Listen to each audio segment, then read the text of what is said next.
before. Hopefully you all can hear me. I was having a little bit of technical difficulties as we came in, but that is why you will not be seeing my furry orange face today. I have to destroy a green screen when we're off of here and smash a webcam. So yes, I'm channeling my inner Kevin Apollo and going full Krogan battle rage on technology today. But speaking of which, Kevin Apollo, my friend, welcome back for another week of Tooney Talk Wrestling. How are you? I'm great, brother. How is everybody else doing? Well, you have traded in your small tank tops for a collared golf shirt. You've gone corporate on us today, or at least business casual corporate. Yeah, I actually had to do some work today. I had to be HR Apollo today. Well, yeah, okay, that makes sense. Well, the fact that you work in human resources with the things that I have heard you say, good Lord. But I love it. I love that is your calling. Dose, Evil Dose, how are you doing this week? I'm doing great. It has been a frenzy of activity. I recorded our first Lip Men on the UFL on a new network, and we've got like 20 times more listeners and viewers than we did before. So that was a good move. Great. And it cost me nothing. Did the Raw review last night. That wasn't so great. And now I'm here. So life is good. Life is good. That is a good thing that we like to hear. Awful Wrestling. How are you doing today? Have you been watching some Awful Wrestling? I certainly have over the course of the last week. How is everybody doing tonight? You and about 800,000 other people, apparently. Yeah. Oh, my goodness. And, of course, AEW Disciplinary Committee back by popular demand. We missed you last week, buddy. Welcome back. Thanks, guys. Yeah, I didn't like not being here, but I kind of made up for it on Wednesday, jumping in on that little stream we did there. So. Yes, you did. The stream that only people on Patreon can see now because our attorney in-house had said to me, "Oh, they can't pull down CCTV footage. They can't copyright strike for that." And then I watched as Tony Khan shot down. Tony Khan was shooting down videos like they were Iranian drones aimed at Israel. In my defense, they're not doing it for copyright strikes. They're doing it for the violation of the UK privacy laws. Okay, well, that makes sense. That does make sense. You were correct. Joining us this week, our special friend, our good friend from Back to the Ring podcast, Bob. Welcome to the show, my friend. Thank you. Thanks for having me. Hope everybody's doing well. Bob, introduce yourself a little bit to the audience here. Tell them a bit about what you do, what your show's about, when it is. Right. Take this opportunity to promote yourself and then never bring it up again. All right. Yeah. I'm kidding. Promote yourself all you want. You ever hear Phil from PWT on here? Come on. You might be popping in later. Let's see. I started watching with WWF and NWAWC long hiatus during the Attitude Era, and then just recently came back in about 2016, I'd say, right after the Shield.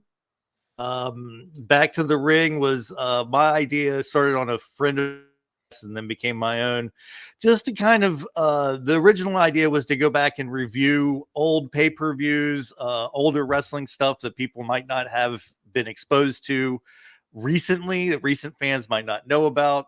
And then it kind of just grew into what we do today, which is talk about a little bit of everything and occasionally do retro reviews as well. So, and you can find us on any podcast platform. We're all over the place. Fantastic. No, I was on your podcast. What is it? A week ago, or it was almost 2 weeks ago now. We had a great conversation. Yeah, your audio was going in and out a little bit there, but it seems to have normalized now. So welcome back. We're glad to have you back as you're chugging a Pabst Blue Ribbon.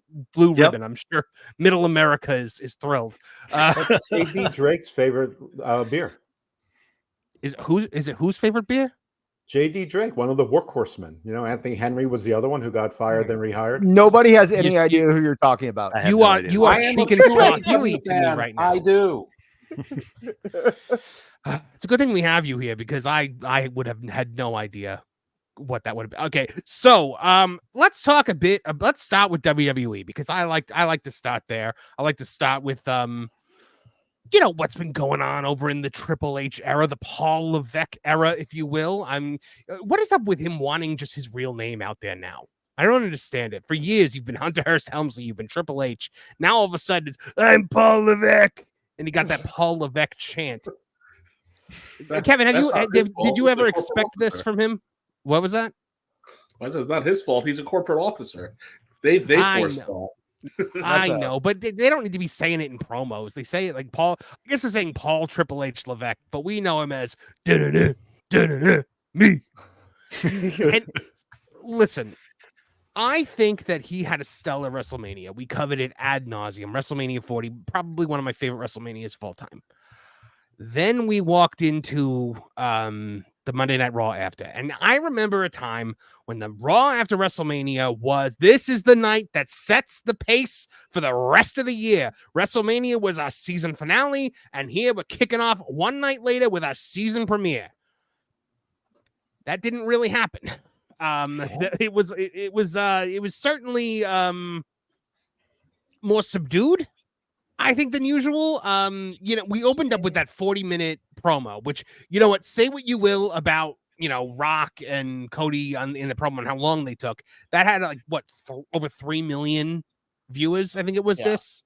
Mm-hmm. Yeah, it was like 3 point. It was not only above, it was well above 3 million. Right. It you know.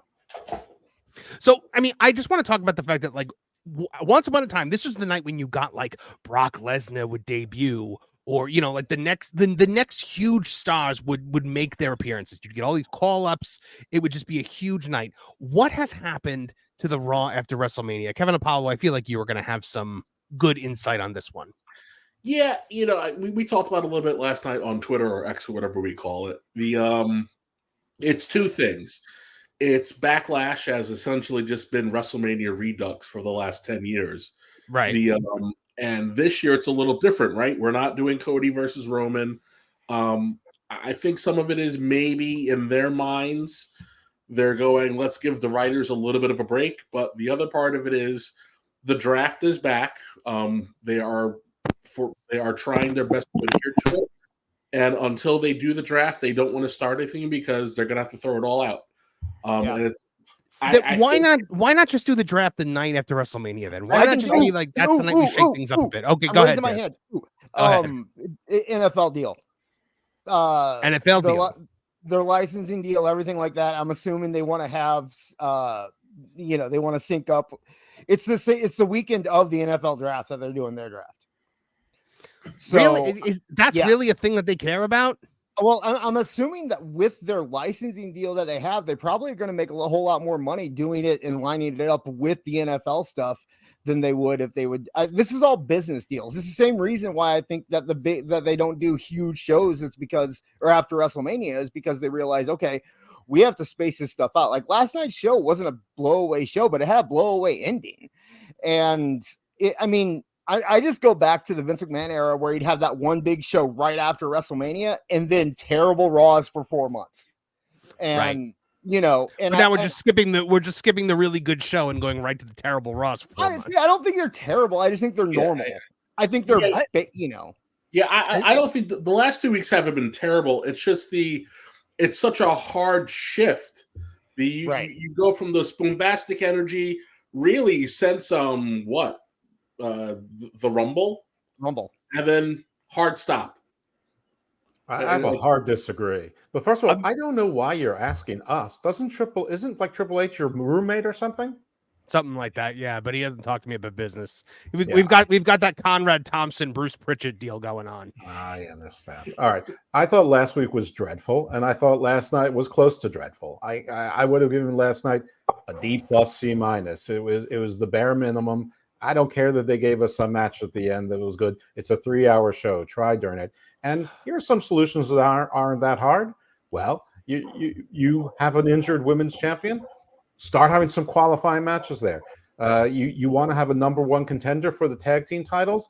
Don't give us one triple threat match with 3 teams that we've just seen lose. start giving us some qualifying matches between us. It isn't that hard, so they could at least give us bangers instead. While they're trying to regroup. I also think it's the epitome of lazy that just because you had a terrific WrestleMania that you take a couple weeks off and regroup. No, it's a 52-week season. They say it all the time, so I'm not giving them a pass. They're a multi-billion-dollar company. I'm not saying they're taking a few weeks off to regroup. I'm saying that we are getting back into the normal Raws. This is what Raw was in November. Hell no. This is what Raw was in September. This is what. Hold on a second. You just blew your wad at WrestleMania. Can we at least give everybody a chance to smoke a cigarette and get something to eat before we demand they get back up and start performing it 100% again? I mean, come on, they weren't awful shows. It's not like I was sitting there watching them and I fast forwarded through the whole show. I didn't. Yeah, I didn't pay attention to every single part of every single match, but that's going to happen. It's a television show. They do one every week, and not everyone's going to hit. It's okay. Let's not panic because two Raws after WrestleMania haven't been up to expectations. Speaking of which, everybody gets their expectations so high for the Raw after WrestleMania, it's almost guaranteed to disappoint because it's never going to live up to what you think it is. It's like having something teasing some reveal. It's never going to be as good of a reveal as people think it's going to be. So it's always going to fall a little flat. Like, yeah, I mean, look, there. I think there's something to be said for that. Awful. What do you think about this? I gotta admit, Awful. I was gonna call on you next and then close with Bob because I didn't want to be racist, but apparently I'm gonna have to be racist. Oh God.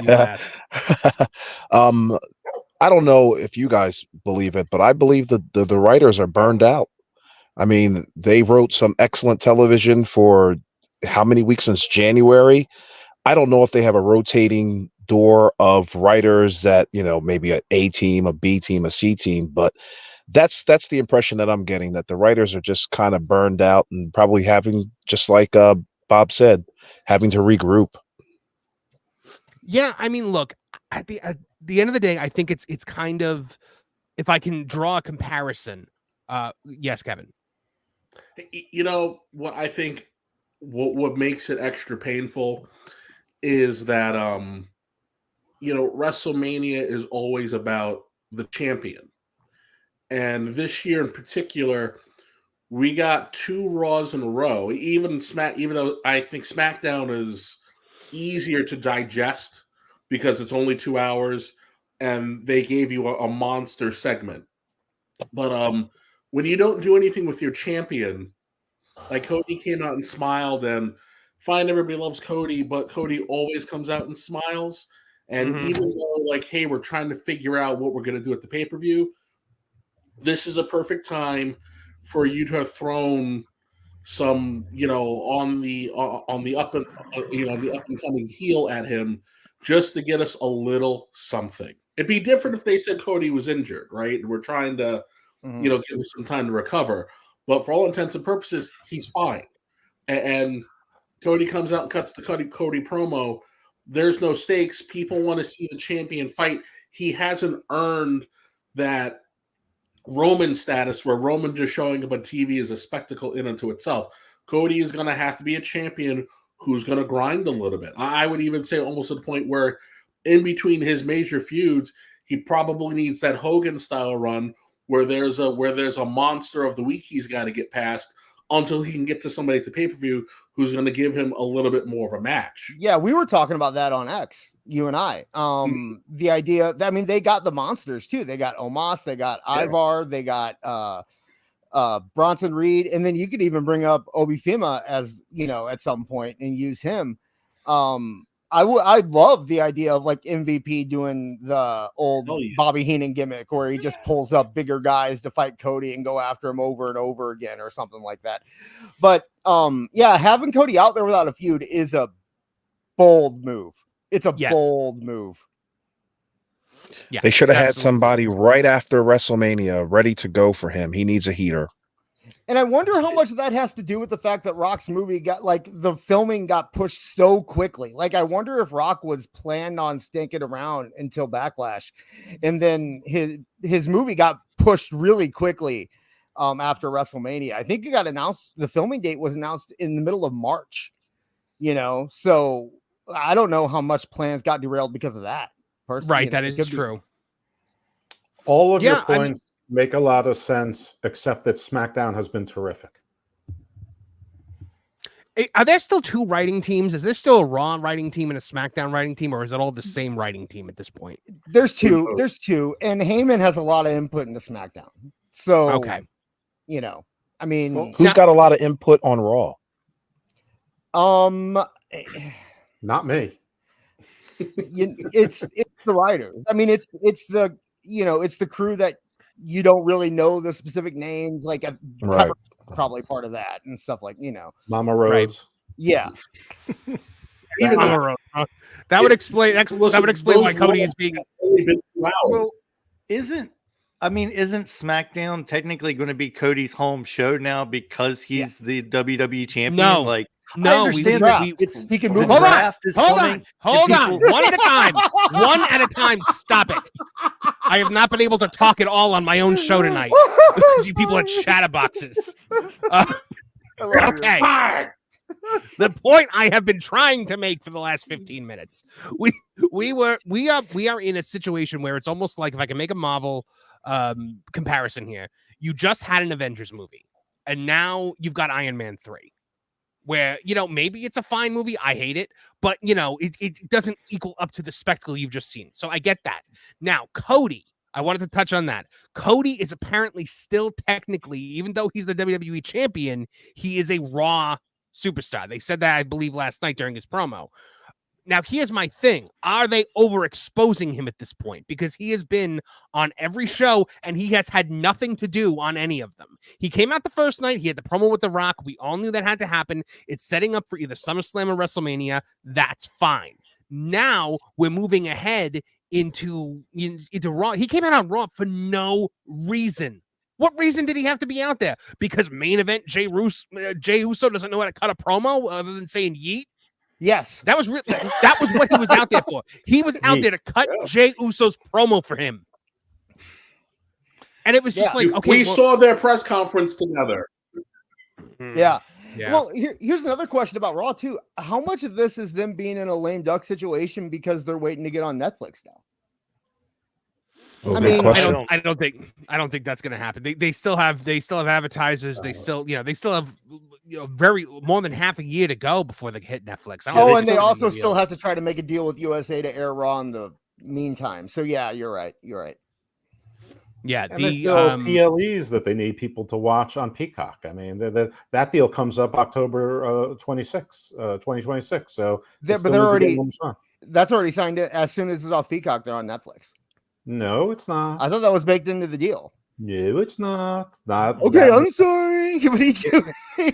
Internationally made, but not. And I'm not sure. Yeah, international. So they're gonna end up having half of their content on Netflix and half of it on Peacock, or well, what's the difference? They already do. I mean, you have your Peacock here domestically. You have it on Sky TV in Australia. You have it somewhere else. I'm talking about domestically. I'm talking about me when I watch it. Well, they already have half their content on USA and half of their content on Fox. What's the difference? And third, I'm talking about the old content. I'm talking about the documentary, the network content. Yeah, like that's still on Peacock for the foreseeable future, right? Yeah, that's what Peacock. Yeah. Netflix is just getting raw. I think that Netflix will make a play for having that content eventually, because I believe outside the US, Netflix is now like the exclusive provider of all WWE programming. I think I had heard that. Wherever Netflix is, to an extent, when other contracts expire. But they also said that WWE and Netflix will develop shows in conjunction for Netflix itself. So, treasure hunters and rivalries and biographies and shows like that, they'll be doing that. So they'll probably half the documentaries on Netflix. But anyway, we're talking about way in the future. We've got plenty of stuff right now. First super chat of the night. Thank you, E Draven 619. Sent us $1.99. Says Neckbeard sent me E Draven 619. I'm imagining the the Crow with a Rey Mysterio mask on now. By the way, I can't believe they're remaking that movie, but that's a podcast for another day. Yes. So I honestly, they have to have something for Cody to do. Now, over on SmackDown, they started trying to give you Cody's first opponent, for pay-per-view. I honestly think that the way to go right now, you gave LA Knight the big win at WrestleMania. I think AJ gets the win now, and AJ is a solid first opponent for Cody. I don't think you can do Cody LA Knight yet. Agree. Oh no, well they're both baby faces. You wouldn't want to do that. Yeah. Anyway, I think LA Knight's going to end up going to Raw, or one of them's they're going to be separated because they shouldn't be anywhere around each other because they're both. LA Knight's on the rise, Cody's on the top. Let's let LA Knight keep going up, and Cody. Sorry, but I think that we're at the point now. We got to stop talking about The Rock. We got to, and we got to just kind of let Cody cook with who he's going to be wrestling. Now we've also got the Bloodline continuing, and I kind of like the way this is going. A friend of mine put it best to me the other day. He said, "So," because I hadn't watched SmackDown yet, and he was like, "So, Paul Heyman is Zazu." And like when he was with Roman, it was like when Zazu's with Mufasa, and now we're getting the second half of the movie when Zazu is with Scar as the king, because Paul Heyman with Solo as the king of the Bloodline has been entertaining so far, and it's only been a week. And Tamo Tonga coming in, I mean, fantastic, chef's kiss. No, yes, he is part of the family. Haku was accepted as part of the two families. He's on the family tree. Shut up. Well, isn't he part of the Rock's side of the family? Too? Yeah, I mean, look, he's not good because he's Tongan, he's not Samoan. Yeah. So I think it was kind of the same deal why the Anois and the Fatus came together in the first place, where it was like a blood brother thing. Rock calls him Uncle Haku. So it's definitely a thing like that. So where do you guys see the Bloodline going? How long do they let the Solo thing cook? Do you think that The Rock is eventually going to take over the group? Is this going to be like a Rock with the Nation thing where he kicks out Farouk, and then maybe it'll go to a much bigger match than The Rock versus Farouk was? Kevin, what do you think? I think we should take Rock out of the equation for the time being. This is going to be a Roman-centric story until it's time for the High Chief to intervene. Right. And that's what's going to bring you to The Rock versus Roman. Right now, this is an excellent... Roman's going to take a break. This is a chance for us to give Solo some major character development. Solo's the youngest of the bunch. He's going to be there the longest. Someone's got to keep this car running. So now it's time to put some shine on Solo, expand his character, and show everybody what he can do. I believe they signed Jacob Fatu too. So, we still have one more giant bomb to drop. It's interesting, but I think The Rock's going to have very little to do until it's time to start ramping up for The Rock versus Roman. If you make this Rock centric, it just destroys everything you've done for the last 4 years with Roman. But I mean, but don't you think that Rock Cody is the next thing? They've already basically said they're doing it. More or less, yes. Listen, the Rock Cody clash, sure. But again, I think when it comes down to it, it's going to be Rock Roman. The Cody needs time to breathe. Cody needs time to again. We all know the chase is always hotter.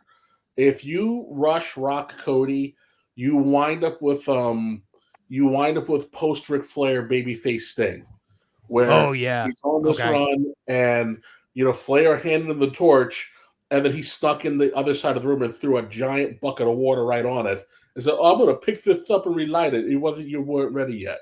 The Ultimate Warrior when he took it from Hogan, and all of a sudden it's exposed. Yeah, so Cody just needs time. So I'm like, you know what? Rock has to go make this movie. Obviously, The Rock is the giant specter floating over. The Rock is the veritable sword of Damocles hanging over all major baby faces and all major heels. Right. We don't know what Rock we get back. He could be the final boss. He will still be the final boss, but will he be in a good mood, or will someone have pissed in his cornflakes? The Rock was very clear, "Don't break my heart again." that sounded like Rock more or less, like when you get into a fight with your girlfriend and your girlfriend was the one who was wrong and she's not going to apologize to you. The Rock apologized without apologizing and told Cody it was his fault that this all happened. Don't do it again. And then Kevin, how dare you? It is 2024. A woman is never wrong. Brother, I was born in 1979. I'm a latchkey kid. I don't care. Oh my goodness. Sorry, Colin Taylor. Thank you for the super chat. Says Tama Tonga is in the family because Haku said he is, and nobody has the grapes to correct him. That is true. Plenty in Pixel Art, $10 says, do y'all think we get a Bloodline Civil War? I've heard talk of a Bloodline versus Bloodline War Games at Survivor Series. That's interesting. I would love that. Bob, what do you got? Everything's kind of progressing as I have foreseen to steal a line. I knew Roman's gonna. How do I put this? Rock's coming back at SummerSlam probably to face Cody. Roman's going to be involved in that match and screw it up for The Rock somehow, whether intentionally or not. That leads to The Rock belittling Roman the same way that Roman was belittling Jay and Jimmy the past 2 years. Right. Fully make Roman the babyface so that when he faces The Rock at Mania 41, everyone's throwing babies for Roman beating The Rock, and then The Rock may settle back into a more of a overseeing things role. But I think now, a tribal war games though, like a tribal combat war games. I would think I'm sitting here trying to put that together in my mind. I think November is too soon for that, but maybe that's a special PLE. Maybe Elimination Chamber is. But his question was, are we getting a Bloodline Civil War? The answer is absolutely yes. But I think they're not going to. I mean, I think what they've learned from the last 2 years is forget about the antsiness of wrestling fans. Take your time and tell your stories right. And I think I think that's what Kevin was saying. I think that maybe is what. I don't know if it's going to be Rock versus Cody or Rock versus Roman first, or which one's going to be a WrestleMania. Right now, I don't really care because they can go in a bunch of directions. I think that I'm going to enjoy the ride they're taking us on. But yeah, we're definitely going to get a Bloodline versus Bloodline. Obviously, Jay and Jimmy will reunite at some point. Thank God. We need them to be reunited. Just make them a tag team again. Get them out of singles competition. I don't want to hear the yeet. I don't want to watch Jey Uso in singles matches. I do not like anything to do with the Usos right now. They are still firmly on my shit list after that WrestleMania match. But look, I get it. They need each other. It is. I told you. It is. You did. It is that scene from the X-Men cartoon when Banshee and Black Tom are trying to use their powers on each other and it doesn't work because they're brothers. For some reason, because that's how mutant powers work. And I'm looking at Kevin because he knows what I'm talking about. Well, it works the same thing with Cyclops and Havoc. Yeah, Cyclops and Havoc. Yep. Cassidy and Black Tom. Yeah. Oh man. Do you guys think that Cody should still be, interwoven with the Bloodline somehow? No. It feels like they've been separated kind of quickly after WrestleMania. I think they should go back to the way they had it last year, where it was always kind of in the background, but it wasn't up front. Right. The idea in my mind, and I know this probably won't end up being the way it is, but in my mind, the person that they're answering to now is The Rock. And it's The Rock trying to reestablish the bloodline after Roman dropped the ball in his mind. And that's kind of going to be the big reveal at the end. And if they're doing something where The Rock is building this new faction as a way to eventually take down Cody, and that it's always going to be an undercurrent, but it's never going to be up front, I dig that idea. And WWE's been doing that stuff recently, so I totally think that might be where they're going with it. I agree. And if they ever want to cross currents more directly or make it more obvious, you just have Solo win Money in the Bank. You have Tama Tonga win or Jacob Fatu win the Elimination Chamber. It's easy as pie these days to do that. Remember that stare down that Cody and Roman had in November, just out of nowhere? They were staring each other down on SmackDown. how big of a reaction, how much that got people talking. That's the kind of build that I want to see throughout the year. Just little tiny things while other stuff is going on. Somebody at some point needs to say, right. Sorry. Go ahead. No, go ahead, Bob. Somebody at some point needs to say, I did it for The Rock. I did it for somebody the doesn't do that. I think honestly, I think Solo should say it because it's his father, and I'm gonna keep it going. The God, oh, that was what was the more disappointing reveal? Rikishi was the one who hit Stone Cold Steve Austin with the car with that horrible promo, or Vince McMahon is the higher power. It was me the whole time. That was anyone else just shattered by that as a kid like I was? Yeah. Like not shattered because I was like, why Vince? Why? But I was like, oh, why WWE? Why? Like I was like, booked this into again? a corner. That's it. And they painted themselves into a corner and had no place else to go. Mm-hmm. It was the Black Scorpion. Yep. I'd argue more disappointing was an injured Adam Cole being the devil, but yeah. Yeah. That doesn't count. It's people AEW. actually watched the the other thing. People watched I remember it was all anyone talked about in school for like 2 weeks. Who is the higher power? And then I remember when the higher power comes in the ring in the hood and he like shows his face to Austin and Austin's like, what the hell? We were all like, why doesn't he just say who it was? Like, why didn't Stone Cold Steve Austin, like, there was no Twitter, so he couldn't be like, it was goddamn Vince. Like, the only way he could do it was to get back on. But oh man, the greatest commentary call of all time. It was me, Austin. Oh, son of a bitch. In the chat, they're nominating the anonymous GM and Hornswoggle as Vince's kid. Hey, that's a good one. Oh, hey, you know what? Speaking of Hornswoggle, I've booked our the first Tooney Talk Wrestling big interview coming up, and it is with Dylan Postal, aka Hornswoggle, and we're gonna be doing our interview on the 23rd, and then that'll be airing on the channel after that. Very, very excited. We got a couple of other ones kind of in the works. Awesome. Coming in the future as well. But I'm super. I always said that I wanted the first, Tooney Talk Wrestling interview to be Hornswoggle because it makes sense. Wrestling meets Muppets. Like he's such a Muppet guy. He was in Muppets Most Wanted. I could talk to him about so many different things. You guys are the same size. Pretty well. I think he's bigger.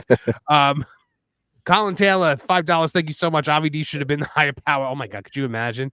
It was like me, Austin. It was me all along, Austin. I could beat God. Hey, man. Avi D had the worst promo of all time. I mean, take your pick. But like he goes, I could beat Brock Lesnar. I could beat Chris Jericho. I could beat Godzilla. And I was like, where the hell did that come from? No, and for the record, Rob Van Dam, I saw Godzilla -1, and no, you cannot. The first thing I did when I got out of Godzilla -1 was I texted my friend and I said, I officially do not think Rob Van Dam could have won that match. Good call. I have a question for you guys. Going back to about a couple segments ago, who's Adam Cole? I think he was almost Keith Lee's manager in WWE. I know that much. Mm-hmm. But is he the guy who was in crutches and a wheelchair for a long time, came back to AEW television once 2 weeks ago, walked, and we haven't seen him since? You know what? He's Britt Baker's husband. That's Britt Baker? That's her husband. So right, dental superstar. My father flipping through TNT referred to him as the skinny kid with the big head who can't seriously be a wrestler. old noodle arms himself. You want to talk about skinny kid with a big head, okay?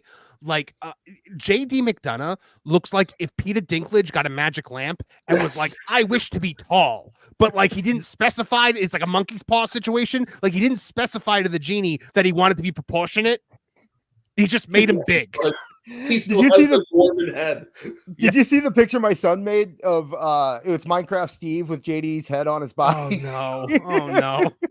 I told my son I was gonna post that every time I saw JD post anything on Twitter last week, and I did. He made it himself. Amazing. He's very proud of it. So I feel that's Tyler Bates' description.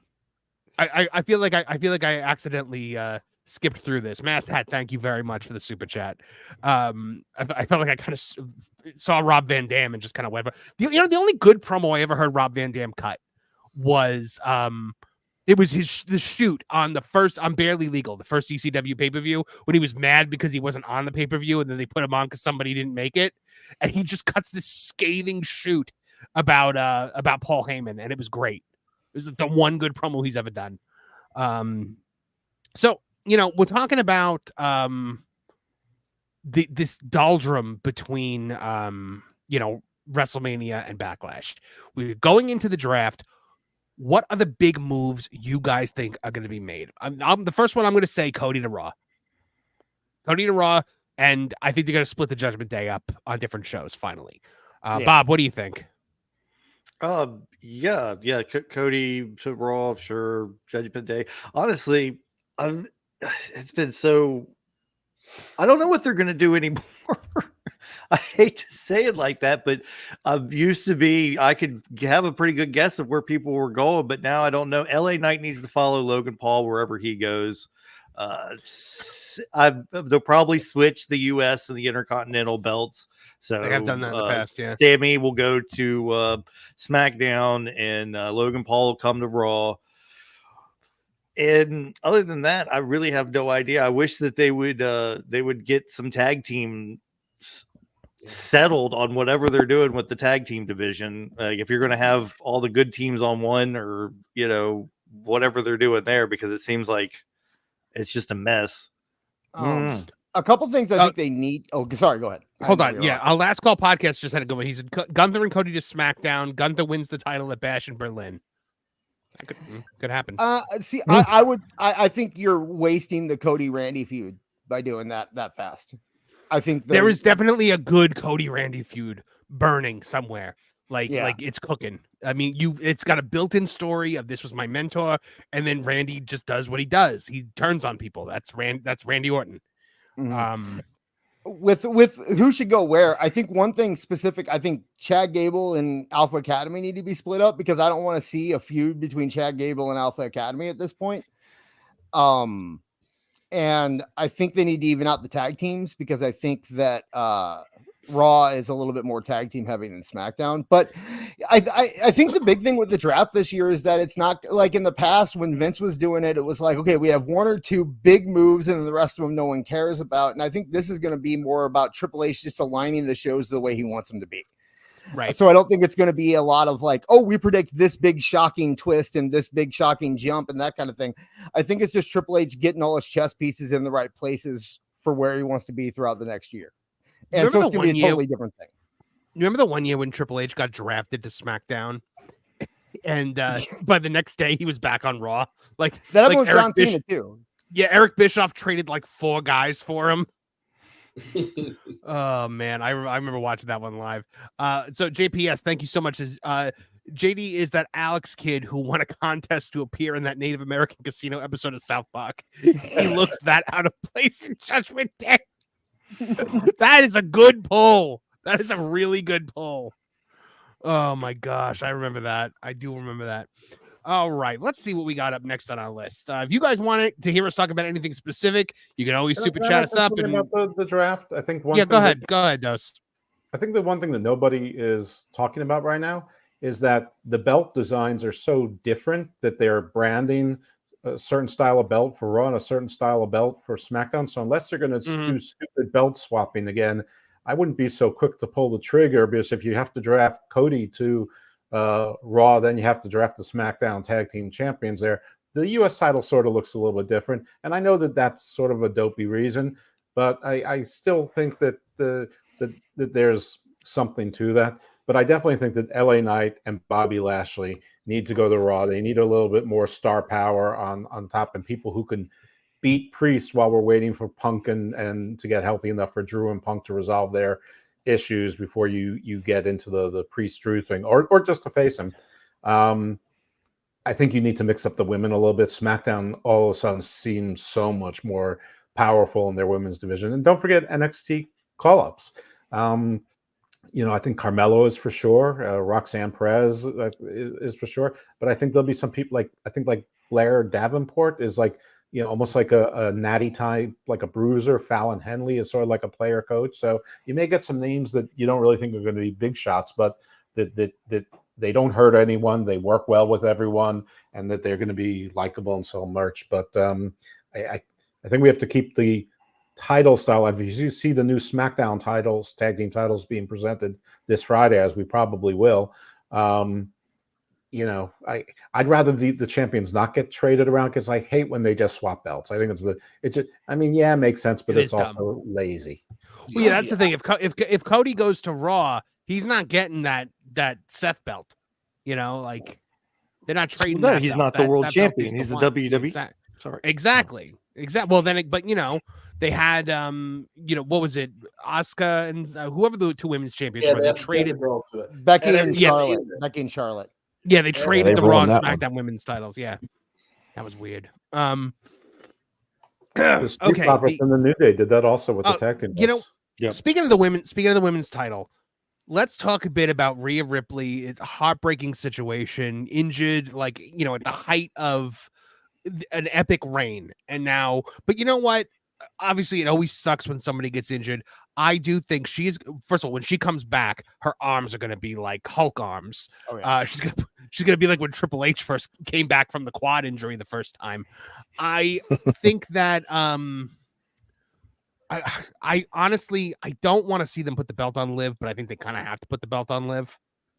I would love to see Nia Jax get a turn, because I think she's been doing good work lately. But I mean, yeah, the Rhea injury, the throwing the chair at her head was a little weird, but everyone's saying it was the shoulder when she got thrown into the wall. Right. Okay. Yeah. That chair shot was awesome, though.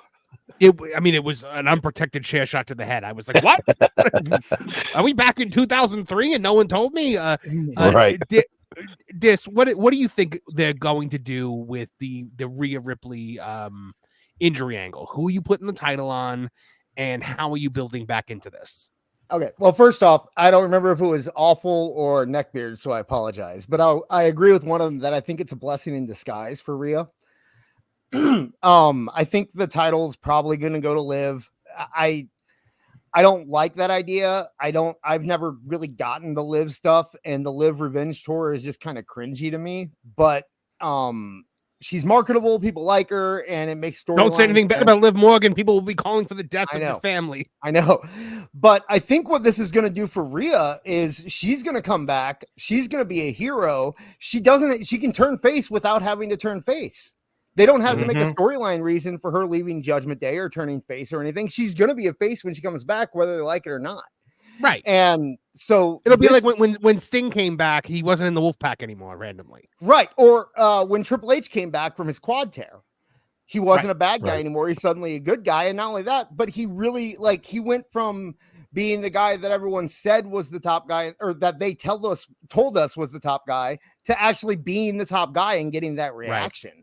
And I think it's going to do that for Rhea.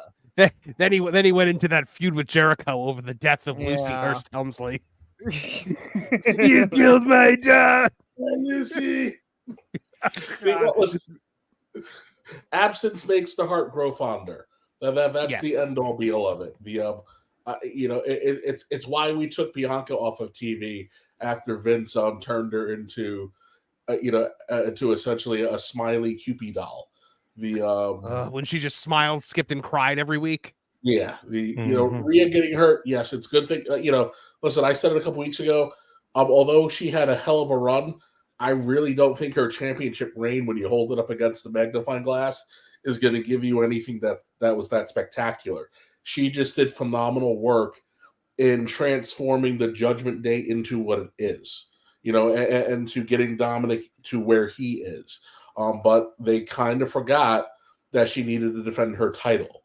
But, when she defended it, awesome. But her taking break, listen, when she comes back, it's going to be a monster pop. Fine, let's throw it on Liv to shut the little creepy weirdos up. I personally don't get the Liv thing, but whatever. She's hot. She's marketable.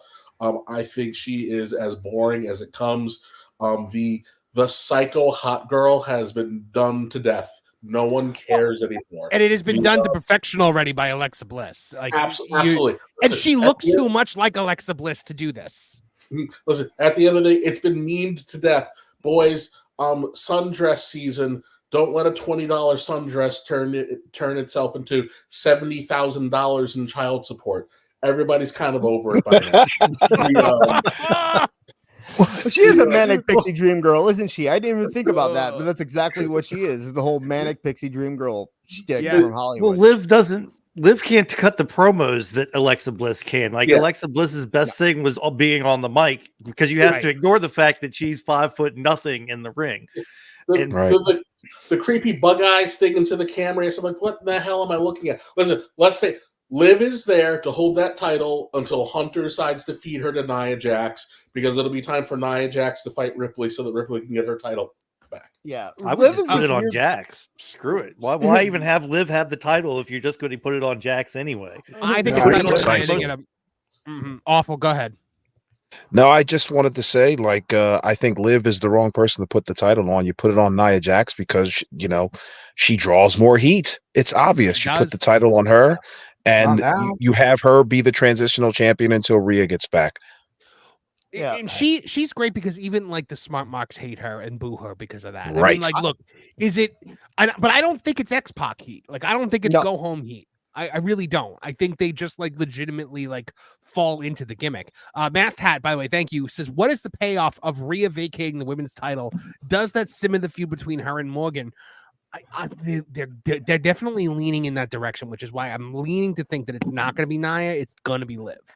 I have a solution to this whole thing, and that is Shawn and Diesel. Liv and Nia. False choice. Okay, yeah, I mean, makes sense. Colin Taylor, $5 says, Liv is a tiny woman who I don't buy as poison, I guess. Skull and crossbones. I live in Japan. Come at me, bro. I mean, who are we kidding? It's Triple H, so it'll be Candice LeRae, right? That'll be that. Oh, God. No.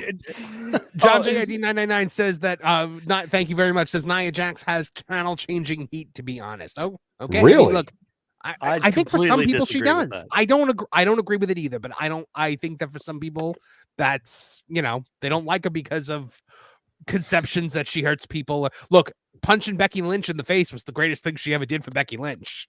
I just didn't like her at first when she came back, because she still did the Vince promos where it was like, my name is Nia Jax, and I'm here to wrestle. It's just doing that pause, and it's awful. Going back to Liv for a second, I think she's this weird we're starting to see it a lot more, where people are getting over because of their personas online as opposed to how they can actually perform in front of people, and it bleeds into the show, and it makes for awkward situations where the fans get behind people because they like their persona online, when in actuality they can't perform in public.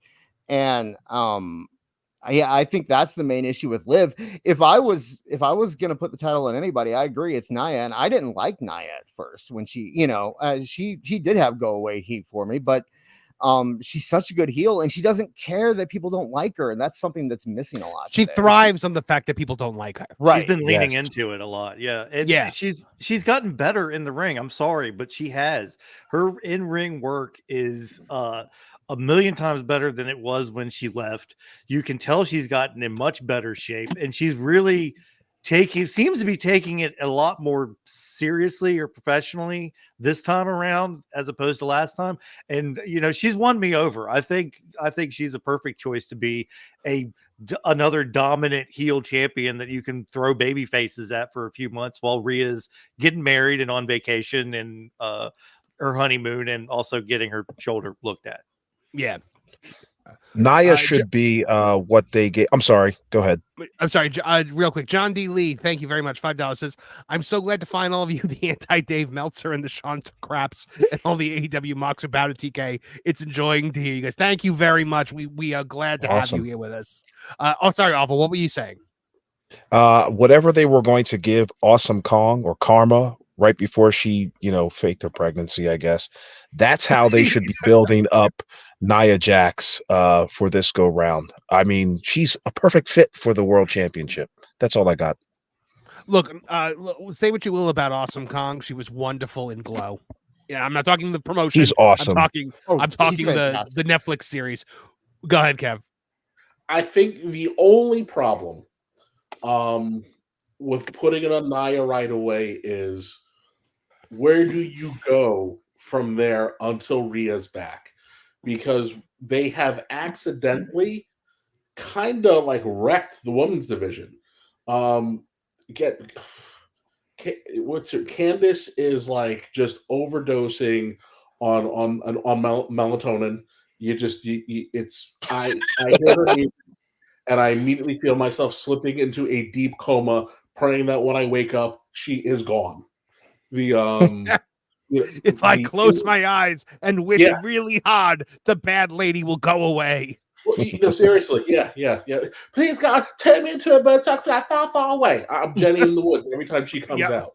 The Indy, poor Indy. They took away Dexter and left her with the poison pixie, and I don't know. Chelsea, I guess they want to put her back with Piper because I guess it's that time of year where we decide we want to do something with the women's tag teams. Outside of that, the majority of the NXT call-ups, other than Tiffany, didn't really land. Only the SmackDown side seems to have a little bit of energy. And there is a draft coming up, so they could kind of fix that problem. Like putting Bianca. That's what I'm saying. Just you do your draft. Just wait. Hold off. Like we know this belt is coming to Nia Jax. She's Lady Thanos. It is inevitable, but you don't have to do it right away. See, I give it. Oh, go ahead. You can throw it on Liv and appease those little creepy weirdos, and have Nia kick the shit out of her. Get some nice sympathy on Liv, so that when it's time to circle back around to Rhea, someone may accidentally give a shit about it. Yeah, right. And by the way, guys, Rhea will be back to wrestling shape in 90 days. Why? When have we all started talking over each other? Okay, that's what I was saying. But in between, as you're kind of weaving other people into the main story, they can be thrown at Nia, and someone can eventually give her a hell of a go around, but not quite have enough juice, because we know the only person who's going to be able to do it is Mommy. Yeah. Right. See, right. I would give it to Nia. Yeah, Dis, what have you been trying to add here?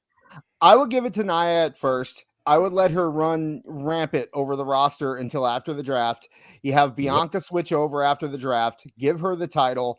You can have her run with the title for a while. When Rhea comes back, she doesn't have to go straight for the title because she has her deal with Liv. You don't have to give Liv the title. That match doesn't need it because it has the heat from the injury. So you get your money match from Liv and Rhea with that. And then you have Bianca and Rhea, with Rhea coming back for her title and Bianca having a dominant reign, and that's waiting for you right there. That's a huge money match. That's what I think they should do. I agree. Dose, what were you trying to add before? I mean, I don't want to fantasy book too much. I just want to remind everyone that she's going to be able to train in 6 weeks, and she's expected to be back in ring shape within 90 days. So probably a SummerSlam return, if right. So at the latest. This is not that big a problem. Yeah. And I apologize. I keep forgetting. I give such a little shit about Liv Morgan that I keep forgetting that she was responsible for the injury. Right. My brain automatically made it Nia Jax because that was more compelling. Colin Taylor, thank you very much, says the Bucks were the first to get over online instead of in TV, and they literally put me to sleep after I drank a Monster. That's because you're not drinking C4, the official energy drink of the WWE, which is what I'm drinking right now, actually. Wait, is he threatening you, Marvin? Exactly. It's weird that I don't drink Monster, right? I'm drinking C4. That's racist. I know. Well, yeah. Everyone thinks I like to eat cookies and drink Monster energy drinks. It doesn't happen that way. I'm sorry, you racist. Cannibalism. Damn. Dreams shattered. No. There goes the sponsors. Yeah. Oh my goodness. All right. So moving along, what else did I have for WWE? Oh, so how about the fact that Chad Gable had maybe the most justified heel turn in the history of wrestling this week? I know that you have a lot to say about this. You've been very like plugged into this. What was your opinion on that?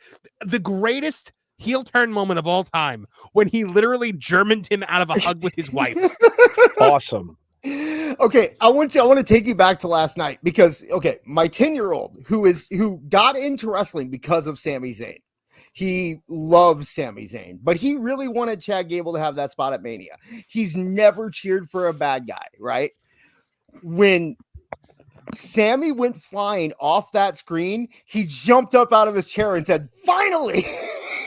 Wow, he's become jaded like the rest of us. It's because it makes. Who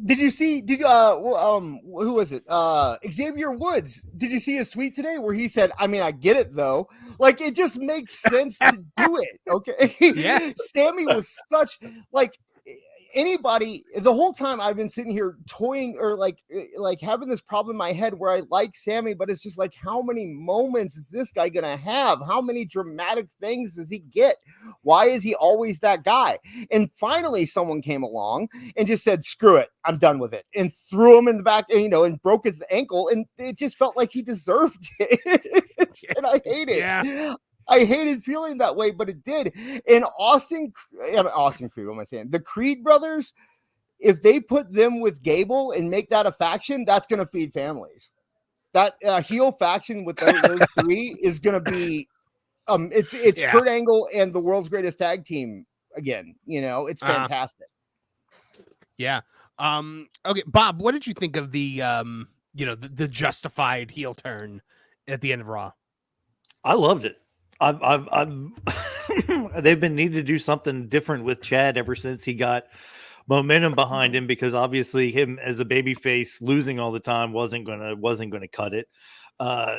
He, like you said, it's justified. We have people actually acting the way people would act when they're frustrated or angry or things don't go their way. He's not just, he's not, "Oh, well, I lost again. Oh, well," like, come on, people don't do that. They get mad. They take out their anger on things, and it's nice to see. And to be honest, Sammy was kind of an ass at the end of that thing, bringing the belt over and draping it in front of him and trying to, come on, dude, you had your moment. You just won the match. Don't rub it in the dude's face that he doesn't get the Intercontinental Championship that he was trying so hard for so long. Right. As after he trained you to beat Gunther. Anyway. And Gable's good enough that if he pulls off this heel turn, then he can come out of the other end as one of the biggest faces in the company. Could you imagine? Could you imagine if, the end of Rocky III, when after he beats Clubber Lang, if Apollo Creed just rabbit punched him in the back of the head? That would have been a much better movie. I would have loved that. It would have been my number one Rocky. We were talking about ranking Rockies. That'd make it number one real quick. An Apollo Creed heel turn. Oh my goodness! It's always fun to German suplex somebody right after they're hugging their wife. I mean, that was awesome. I saw the freeze frame of him in midair, and him and his wife are reaching for each other. That was the best.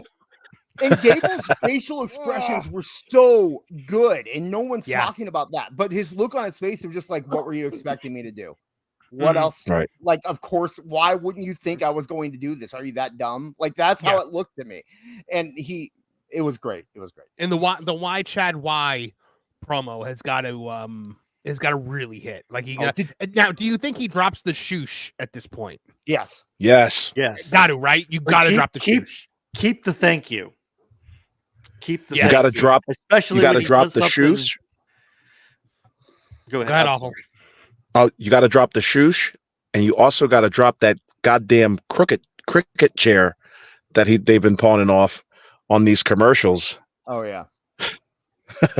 Yeah, I think just keeping Alpha Academy can be a group without them at this point. Otis and Cesaro, they're good. So they don't need him, and they can keep doing all that goofy stuff while he goes off and cooks on. I'd move him to SmackDown, honestly. Get him away from the whole thing.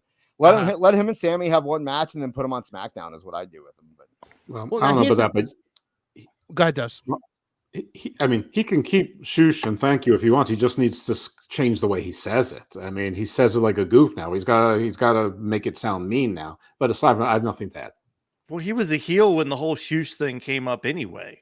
Right. It was supposed to be annoying, which did get annoying. I think the thank you is perfect for when you do something really heelish or you do something to the baby face that the crowd just doesn't like, and then you're like, thank you. Like, I don't know. I think it would be a good way to work the crowd. That'd be classic Kurt Angle. I think this had to happen in Canada because you're in Bizarro Land. If this heel turn happened in America, they would have cheered. They would have cheered him out of the building. Because we talked about it a couple weeks ago. The main reason I think a lot of people weren't super duper into Sammy versus Gunther is because everybody in the room knew to not address the giant elephant that was sitting there in the corner. This has been Gable's story. Gable was supposed to be the one who beat Gunther. It should have happened at WrestleMania. And here comes Sammy with yet another giant moment. And yes, we got our Rocky on and he trained him to victory. But, we all kind of know the little dude got railroaded. And, people are sitting here going, well, Sammy kind of got what he deserved. Fuck him. And again, listen, it had to happen in Canada because we all understand that Sammy was getting what he deserved. You also can't have the super babyface not leaving TV with some super sympathy thrown on him while someone's in the middle of breaking his ankle after snatching him out of the loving arms of his wife and dropping him on his head. It's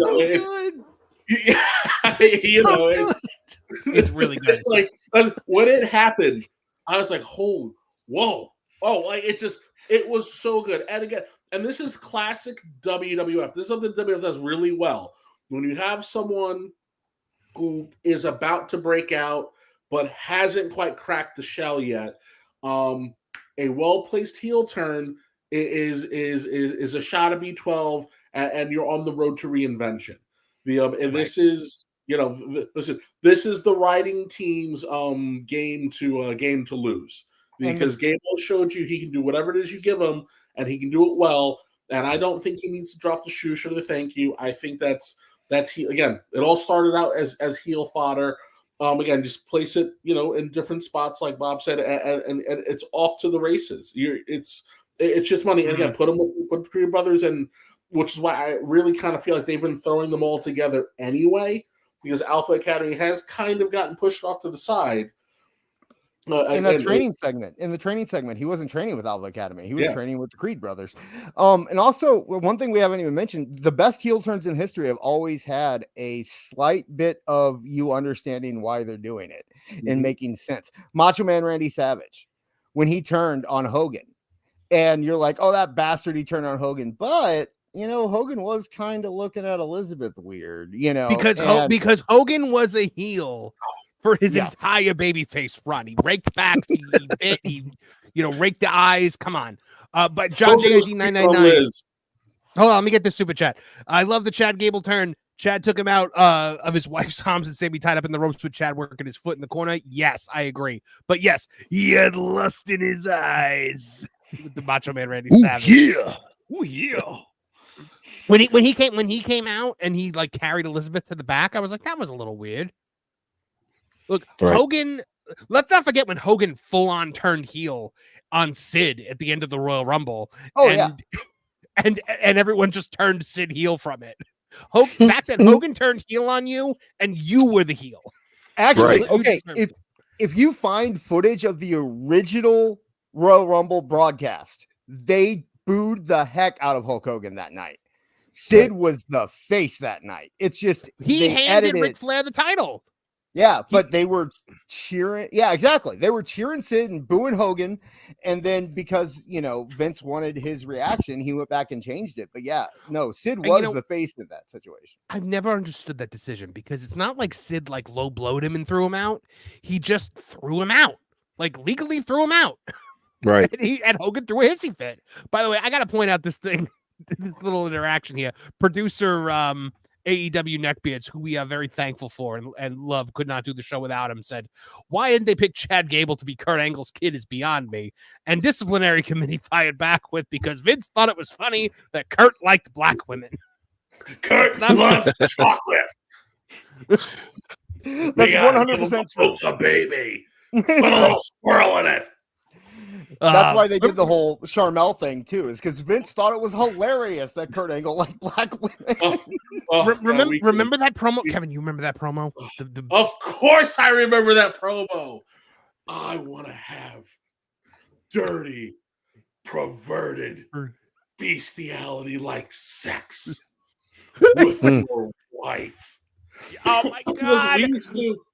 We used to say dirty, perverted bestiality like sex. Carlos black women, dirty, perverted. Why does anyone chant "you suck" anymore? If that's right there for them. Kurt, you're gonna be a sex fiend, and you're jonesing. You're jonesing for that sweet brown sugar. Yeah, get it. Oh my goodness! Maybe that's what happened to Vince. Sorry, maybe that's what happened. Bob, he thought he was just stuck in this role now. Oh my goodness!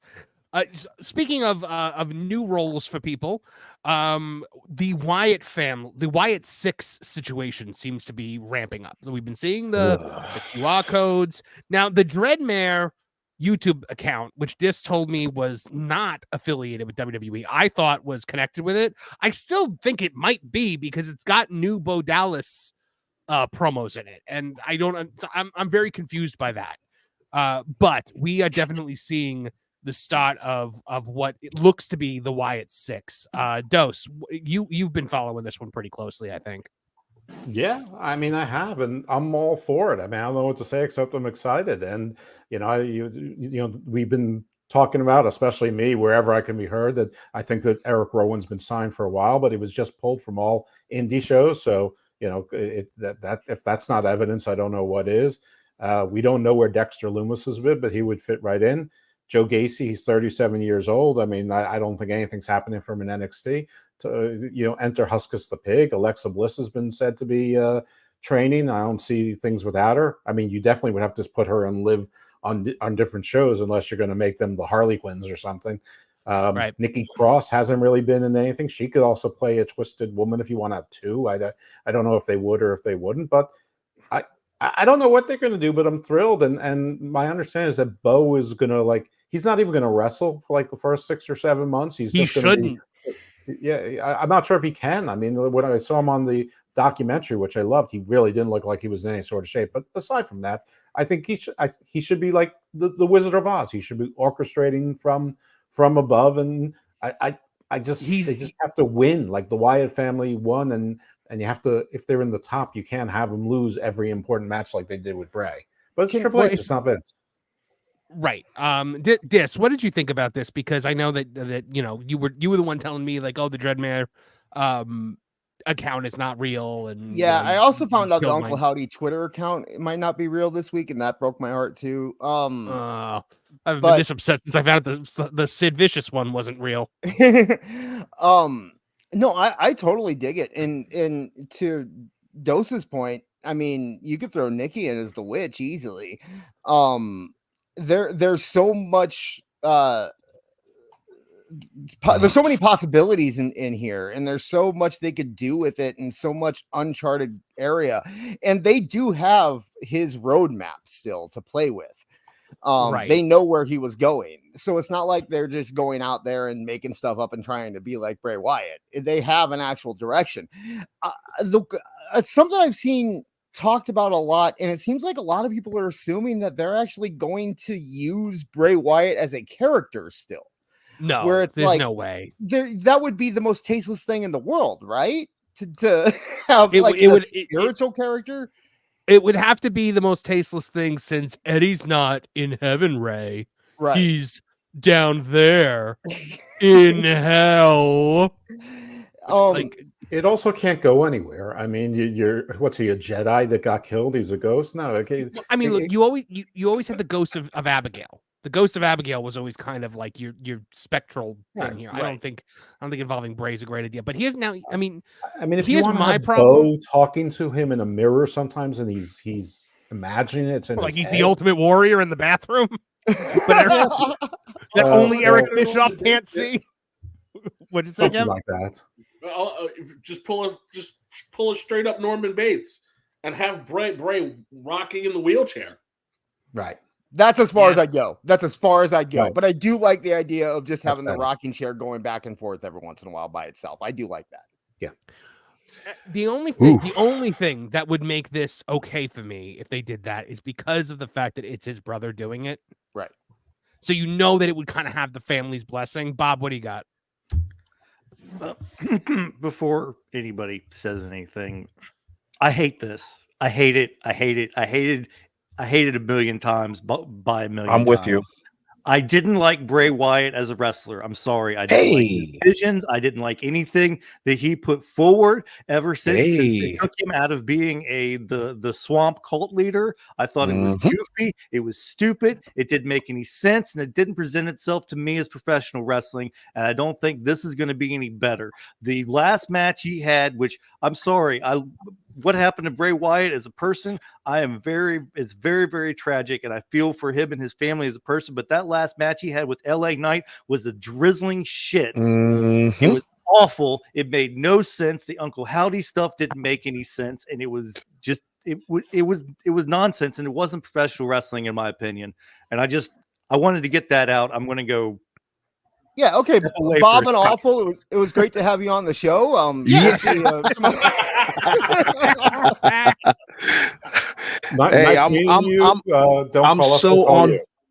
so on board with what Bob said. I wish he was here a couple weeks ago. Yeah, Awful. I was waiting. I was actually saving you for last because I didn't know that Bob was going to come roaring out the gate to desecrate the I books, love it. But like you, I knew were going to, so I was saving you for last. But yes, go ahead, Awful. Just very quickly, with the way that the company is going, they're trying to do more grounded, realistic storylines. I don't see this Wyatt 6 fitting in anywhere. What are you going to do? Like after the show is over, are you going to still do like the behind the curtain scenes on how this is all done? It's not going like, okay, when The Undertaker was gone, all the spiritualistic type of angles and plot lines and programs you want, like that should have gone out with him. And I think bringing it back, I think it's just a terrible idea. Just leave this alone. It's not going to work. So I mean, I loved Bray Wyatt. I'm on record. I think that the Firefly Funhouse is one of the greatest stories ever told in wrestling, but that's my personal opinion. I respect you, Bob, and I respect you, Awful, for actually sticking to your guns on this, because after he died, people who on Twitter I saw dragging him across the coals. He should be ashamed of himself for not showing up at WrestleMania. He screwed over Bobby Lashley. He's horrible. He's talentless. They were all suddenly like, what a visionary. How about the warning Cody? Oh, Cody, you don't want to feud with Bray. He's going to ruin your career. That was Brock refused. Brock wouldn't do it, and it was like the hate for him was insane. And so I actually like respect the two of you for sticking to your guns about your opinion on quality, as opposed to your separating it from your opinion on a personal tragedy that affected real human beings. Which, I think it's fine. It is 100% fine to say. Also, by the way, Daniel Flores, thank you, $2 as a hardcore Sammy fan. This was best for Chad. I agree. Kevin Apollo, you had raised your hand. Let's hear it. I kind of agree with Bob and Awful. I'm like, if you have to do it, fine. If to pardon putting it this way, if Hunter really has to bust this nut and get this done, just get it off your fucking plate so we can move on from it, please. I don't understand. I love the creepy cult leader bit. I even thought the Fiend was cool for 5 minutes, but where do you go from here? There is a reason why, after he stole souls and crucified people, that Undertaker kind of became a biker. It's like, all right, we hit the top of the mountain. It is only downhill from here. And yes, I'm one of those people who I am still pissed off that Bobby Lashley got screwed out of a WrestleMania moment, because I feel like it has completely and totally stalled his progression as a character. Lashley hasn't had shit to do since we decided we weren't going to do a Lashley Brock 3 because it was supposed to be Wyatt versus Lashley or Brock. Right. Yeah. I don't understand why he's with the Street Profits. I don't know what the hell is going on. It's not a character. It's not compelling. Let's what line were you about to say? Yeah, let's line up the timeline, because exactly what you just said about when the Bray Wyatt character started going downhill lines up exactly with when Triple H had his heart attack. And here's what in my mind, Vince just got tired of working with Bray and said, Triple H, you do it. I don't want to do it anymore. And then Triple H had his heart attack, and then Vince and Triple H fell out, because when Triple H came back and then Vince, they had that little power struggle thing. Bray wasn't there when Triple H came back, and then Triple H wasn't in charge when Bray came back. I think that yes, I will absolutely say that I think Bray Wyatt, the storyline lost its way there after a while, but I am also totally willing to give Triple H and Bo Dallas a shot to see if they can get it back on track. And look, you have to look at the things like what you're saying. Like, yes, Vince has no idea what to do with things like this, because Vince doesn't have any kind of like restraint sometimes. And so, Vince will be like, let's light him on fire. And now he burned. Like, right. I don't think Triple H would have gone there. Then you had, they brought in that guy, and I don't remember his name. He was this skinny little guy that they brought in as like the head of like narrative or whatever. He was in the documentary, and apparently from what I've heard, he was just the worst for this angle.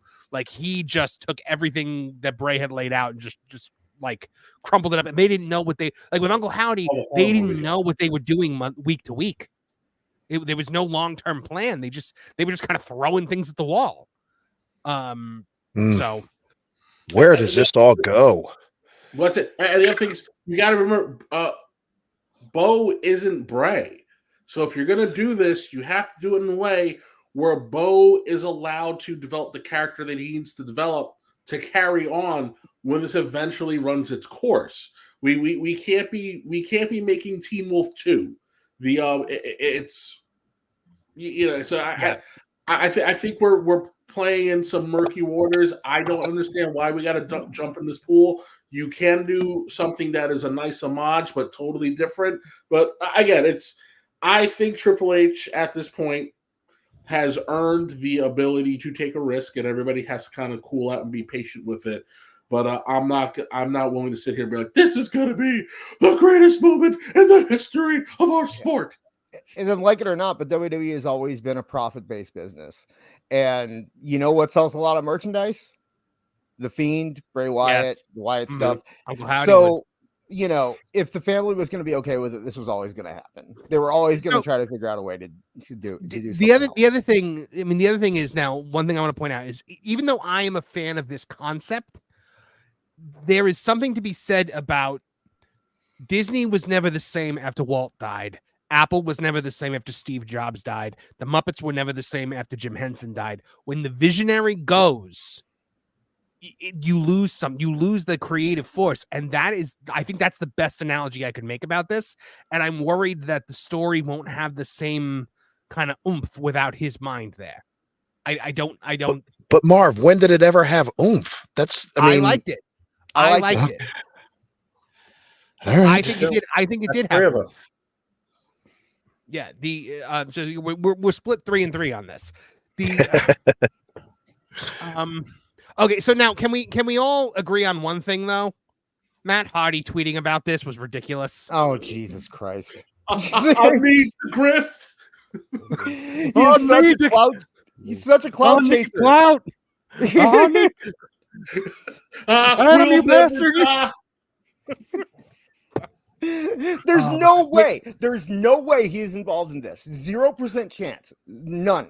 Because Matt that Hardy tweet would have never gone out.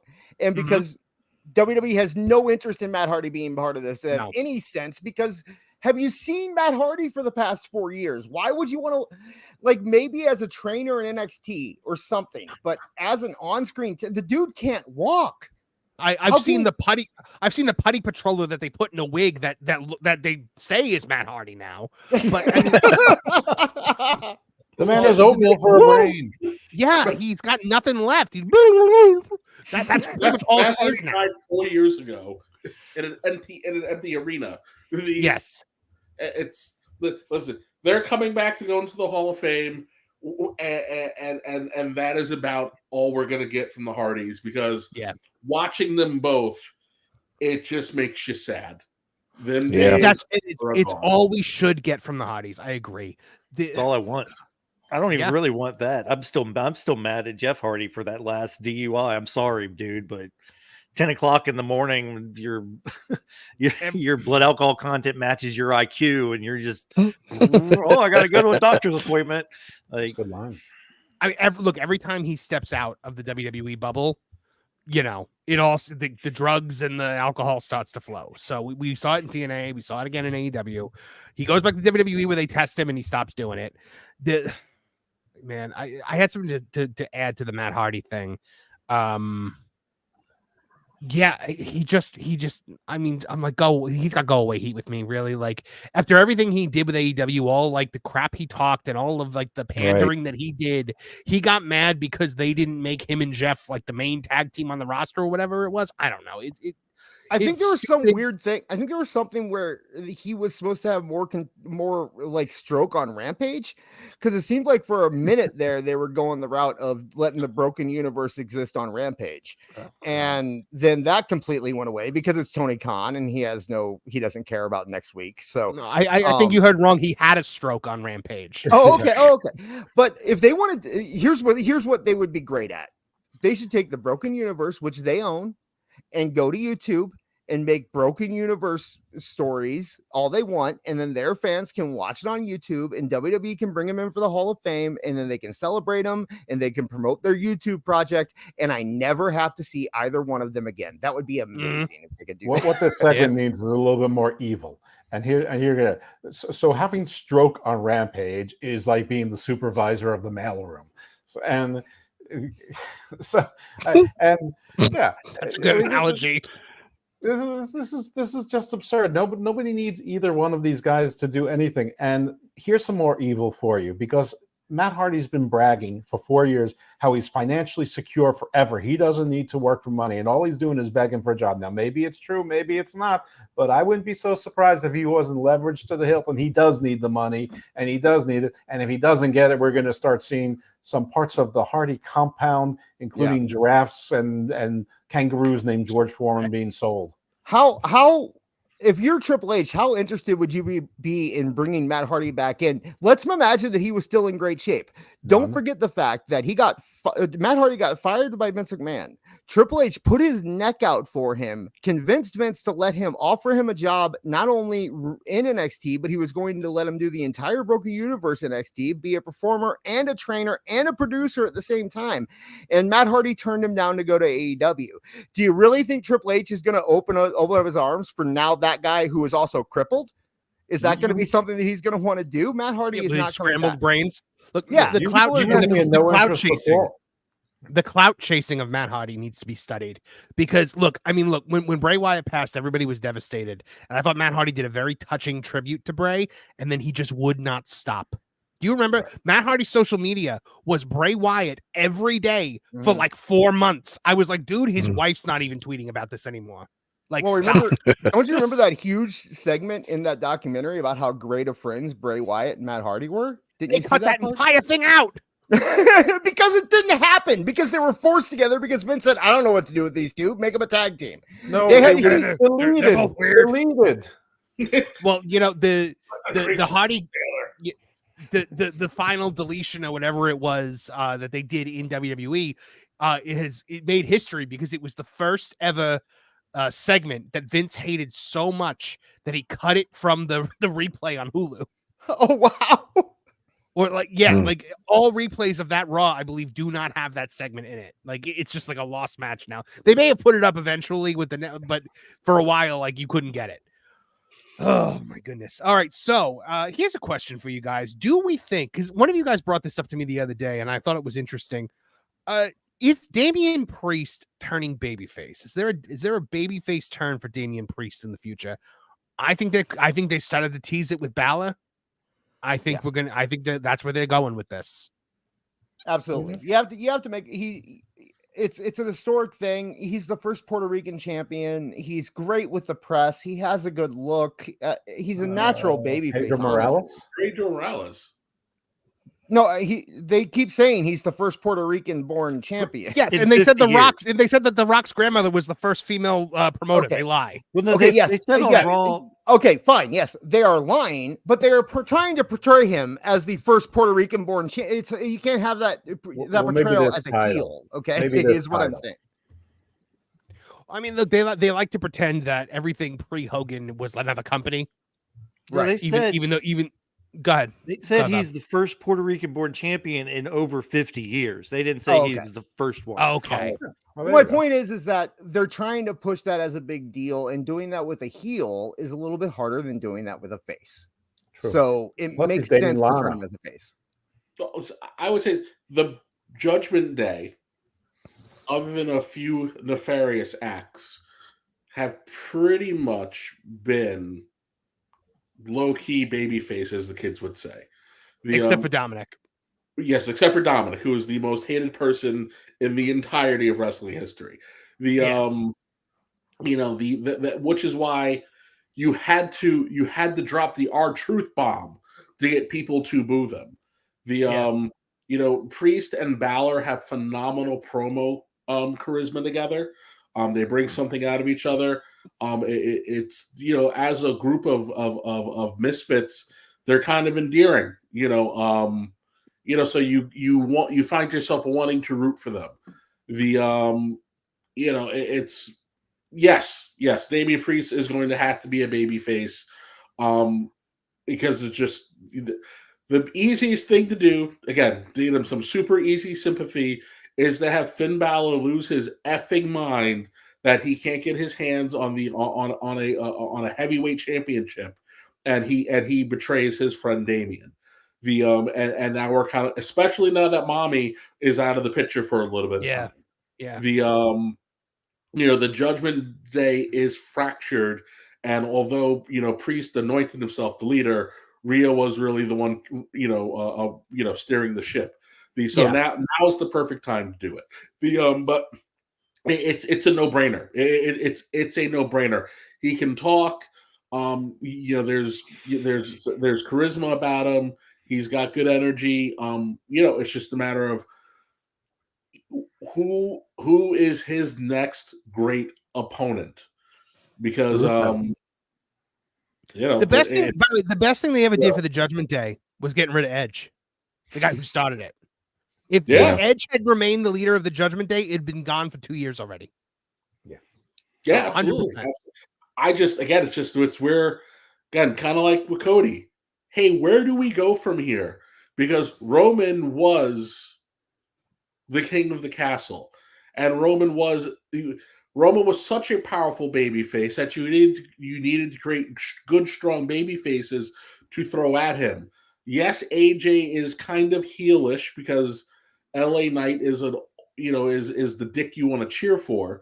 But where do we go from here? Who in the hell do you throw at Damien Priest? AJ Styles flew all the way around the world just to hit somebody with a chair. That's true. That's very heelish. Well, he didn't flew around because it's a flat Earth. He just flew across. Dose, you come in with those snipers every once in a while. You just get me. Okay, you got me. You got me. Okay, so here's a question. We're calling this a new era.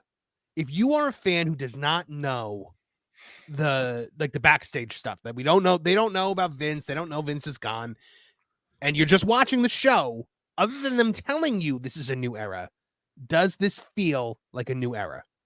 Yes, it does. Okay, the camera angles, the production values have just completely turned around 180 and it's excellent work. I mean, I'm so impressed. I wish they would have got rid of Kevin Dunn 10 goddamn years ago. I mean, everybody does. Forget about, the content that we're watching on these last two abysmal Raws. The camera work and just the production has been superb. Have you noticed that Cody has his own camera angles that they only use for him now? No, please explain. I've never seen that. No, like I Or- noticed it on Raw. There were just like a couple of camera angles like during his entrance and like when they were filming him, where I was like, wow, I don't see that angle for anyone else. I think they're just using certain angles like for Cody so that he feels bigger or more special because he is, as Triple H said, the man who will lead us into Right. this new era.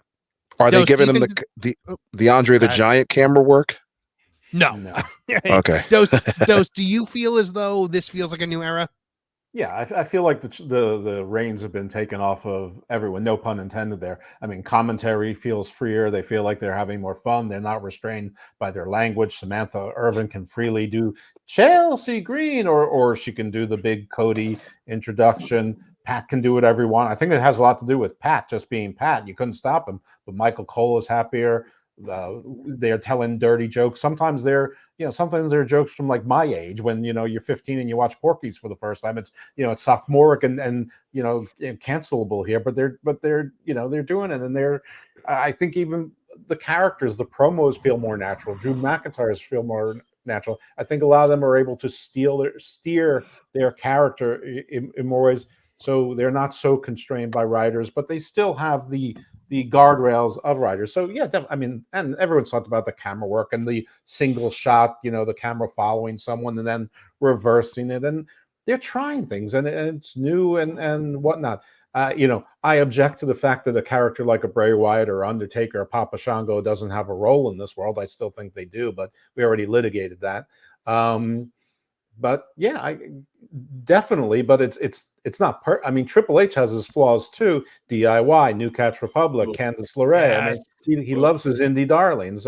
He's sort of like Tony Khan in that regard. But wrestling is never going to be perfect. If you like 2/3 of a wrestling show, that's A+. Maybe not a PLE, maybe not a WrestleMania, but for a regular show, that's an A show. If you don't hate more than 20% of it, terrific. Everyone should hate 20% of a wrestling show because it's a variety show. I just feel like when you said Triple H is like Tony Khan, somewhere in Greenwich, Connecticut, Triple H was like, what? He got the Yoda during Order 66. He just clutched his chest. Marvin, you live in Greenwich? The pacemaker kicked on. That was like when JR compared the Cowboy Bill Watts to Tony Khan. That's what I was going shit. to say. Tony's going to have that on a loop now on his phone. That's going to be it's a Triple H is ringtone. a lot like Tony Khan. Marvin's been unblocked. You know what? If that's what it takes for me to meet Triple H, it's worth it. You'll get a sledgehammer through the face. Oh man! Well, look, if Bill Watts didn't murder Jim Ross for comparing him to Tony Khan, then they are basically the same person. We've been over it many times. On the channel. Can I ask you guys a question? Go ahead, Awful. Do you guys think Pat McAfee is overbearing? Because I do. Sometimes. Yeah. Sometimes I think Pat McAfee goes from being this generation's Bobby Heenan to someone tell him to go do a little lap so he can burn off some extra energy. Right. Go take a lap. Go get Michael Cole a beer, Pat. But I will take that over robotic any day. All right, so here's the thing. I'd rather you shoot for the stars and miss hard, than kind of just be subdued and listen. The shows are more fun. But I guess before you change topics, I just want to say the changes always come at the 10-year anniversary marks, but the road isn't set until you get to your 11s, your 21s, your 31s. Right. The matches that you see that happen on your 1 year later shows are generally what you're going to see put in place for the next 8 to 10 years. I mean, we saw it with WrestleMania 21. That was Cena and Batista. They blazed the trail. 30. With God, what the hell was that? With Roman and Seth. It's like the number one is that we make the changes. We kind of figure what is and what isn't working. We figure out how we want to do it.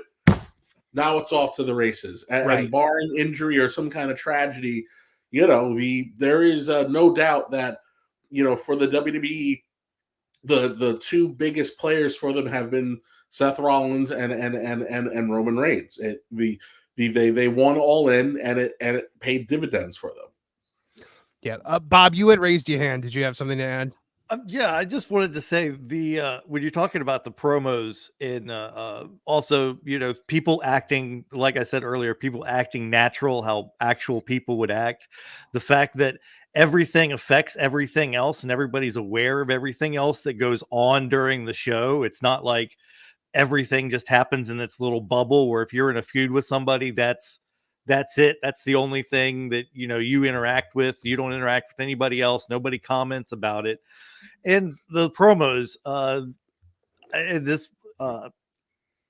do I put this?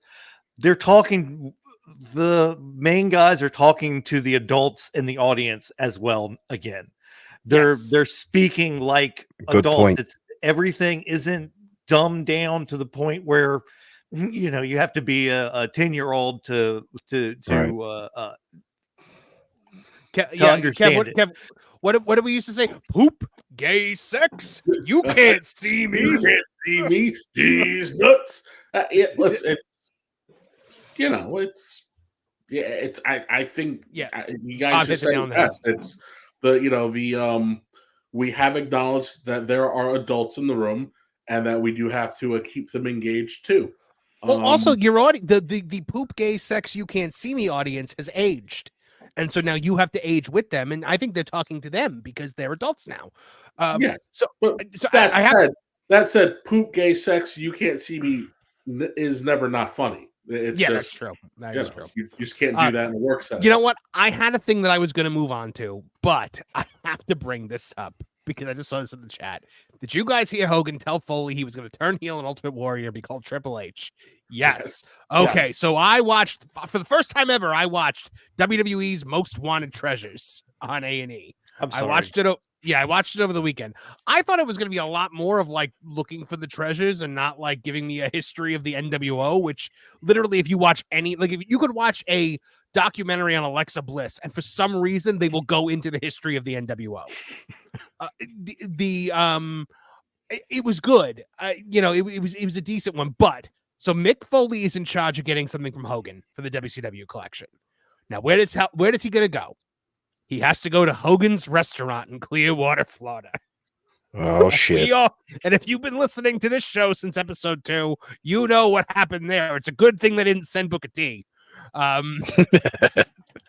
Foley goes there, and he's like, hey, guys, I gotta tell you, I really don't he's like, I don't like Hulk Hogan. He did this interview back in the early 2000s where he said that while Mick Foley was eating cheeseburgers, I was in the gym, and that's why I'm still wrestling and he's not. And I was really, I was such a fan of his, and I was so insulted. And I'm like, and I've never really gotten to work with him again after that. And I'm like, you were in TNA with him for years, working directly in storylines together. Didn't they fight over Abyss together? Yes. I think they had a match. Right? And then I don't know, they literally sit down, and Hogan, before Foley can even open his mouth, Hogan's like, listen, brother, I gotta apologize for saying that stuff about you. I didn't know back then, brother. And I'm like, okay, come on, guys. There's no way Hulk Hogan is going with this. Listen, since the Hulkster got in trouble for having sex with his best friend's wife, the Hulkster has done everything in his power to do anything to generate positive press. If you have enough melanin in your blood, a giant red and yellow man is going to leap out of the bushes and hug you, kiss you on your forehead, if they have a good day. And then he's gone again. Yep. I apologize for everything I've ever said, done, but just let me use the A when I sing my favorite rap songs, and I'll never do it again. The soft A, brother, not the Excalibur hard R. Don't worry about it, brother. I didn't know, brother. I didn't know. So John JID 999, thank you. He says Hope Foley didn't have camo on; he'd never been served. That is true. That is very true. Luckily, flannel and sweatpants are allowed at Hogan on the Beach. So the place is still open, huh? Oh yeah. No, it's still open. It's in Clearwater, Florida. Next time I go on vacation, I might have to take a little trip and down there with a Scientologist. Well, I'll come with you. We removed the red and yellow only water fountains a couple of years ago, brothers. My brother's favorite thing is sending me. Thanks to the leadership of Stevie Ray, holding down the black and white. I now understand that little Hulkamaniacs and little Zeusai, because we agreed that the plural of Zeus is Zeusai. The little Zeusais and Hulkamaniacs can live together in peace so long as Zeusai do not try to date my daughter. Yeah, my brother's favorite thing to do is to send me videos of Hulk Hogan doing karaoke that he posts on Facebook. Oh no! Oh, does he really do? Well, because I was supposed to be the bass player for Metallica, brother. Great album. Here's a thing that I that I wanted after he almost got drafted to the St. Louis Cardinals. Right. Here's the thing that I wanted to start doing, week in and week out. Not every week, but some weeks. I want to start shining a light on somebody who needs a light shown on him, and that is the Dr. D, Dave Schultz. Okay. And I wanted to start doing Dave Schultz promos of the week because Dave Schultz is a national treasure, folks. 100% a national treasure. And some of his promos are just incredible. And so many of them. And I think Kevin knows exactly the promo that I'm going to play today to start off this series. So you know what? I'm just going to get right to it. All right. Share screen. Let's go to, where is the, there we go. Now I've gone forward a little bit in this one, so that we didn't, there's a lot of promo before the good part, but this is Dave Schultz and Macho Man Randy Savage, and they are talking about Jerry Lawler. So let's see what they have to say about the King. Hey, Brody, first thing I got to say is this, Lawler. I don't have to impress nobody because you just impressed yourself by coming out here making a complete fool out of yourself, telling everybody how you followed my career about the people that I have beat. And you know the people I have beat. And you come out here and tell people that you had to pay more money to get Bruiser Brody. That's right. Because I found out something about you, Here we go. Lawler. Nobody wants to be your tag team partner because you got a disease, boy. I've checked on you. You have a disease and they call it AIDS. I have checked on nobody wants that. Dave Schultz says that Jerry Lawler has AIDS. I've been told about you. I checked on you. Hold on. One more time. About you, Lawler. Nobody wants to be your tag team partner because you got a disease, boy. I've checked on you. You have a disease and they call it AIDS. I have checked on nobody wants that to do with you. And this is in like the 80s. When it's like No one even knows what it is yet. no. But he's a doctor, so it makes sense, right? They're still selling diet pills called AIDS at this point. Was there a big rash of AIDS outbreaks amongst 13-year-old girls in the 80s in Memphis by chance? Apparently. You got a disease and they call it AIDS. Look, Dave Schultz had amazing moments where he would just be able to call people gay in promos. The next one we'll do will be him calling Hulk Hogan gay and watching Mean Gene Okerlund lose his shit about it. I won't do it. I won't ruin it. I won't ruin it. Yeah, we'll do. I wanted a woman. Yeah, we'll get there. A woman. Dave Schultz, look, man, I'm shocked that he never came back in any way, shape, or form. I guess they really couldn't. I mean, is he kind of the first wrestler to ever get canceled? Dave Schultz? He might be.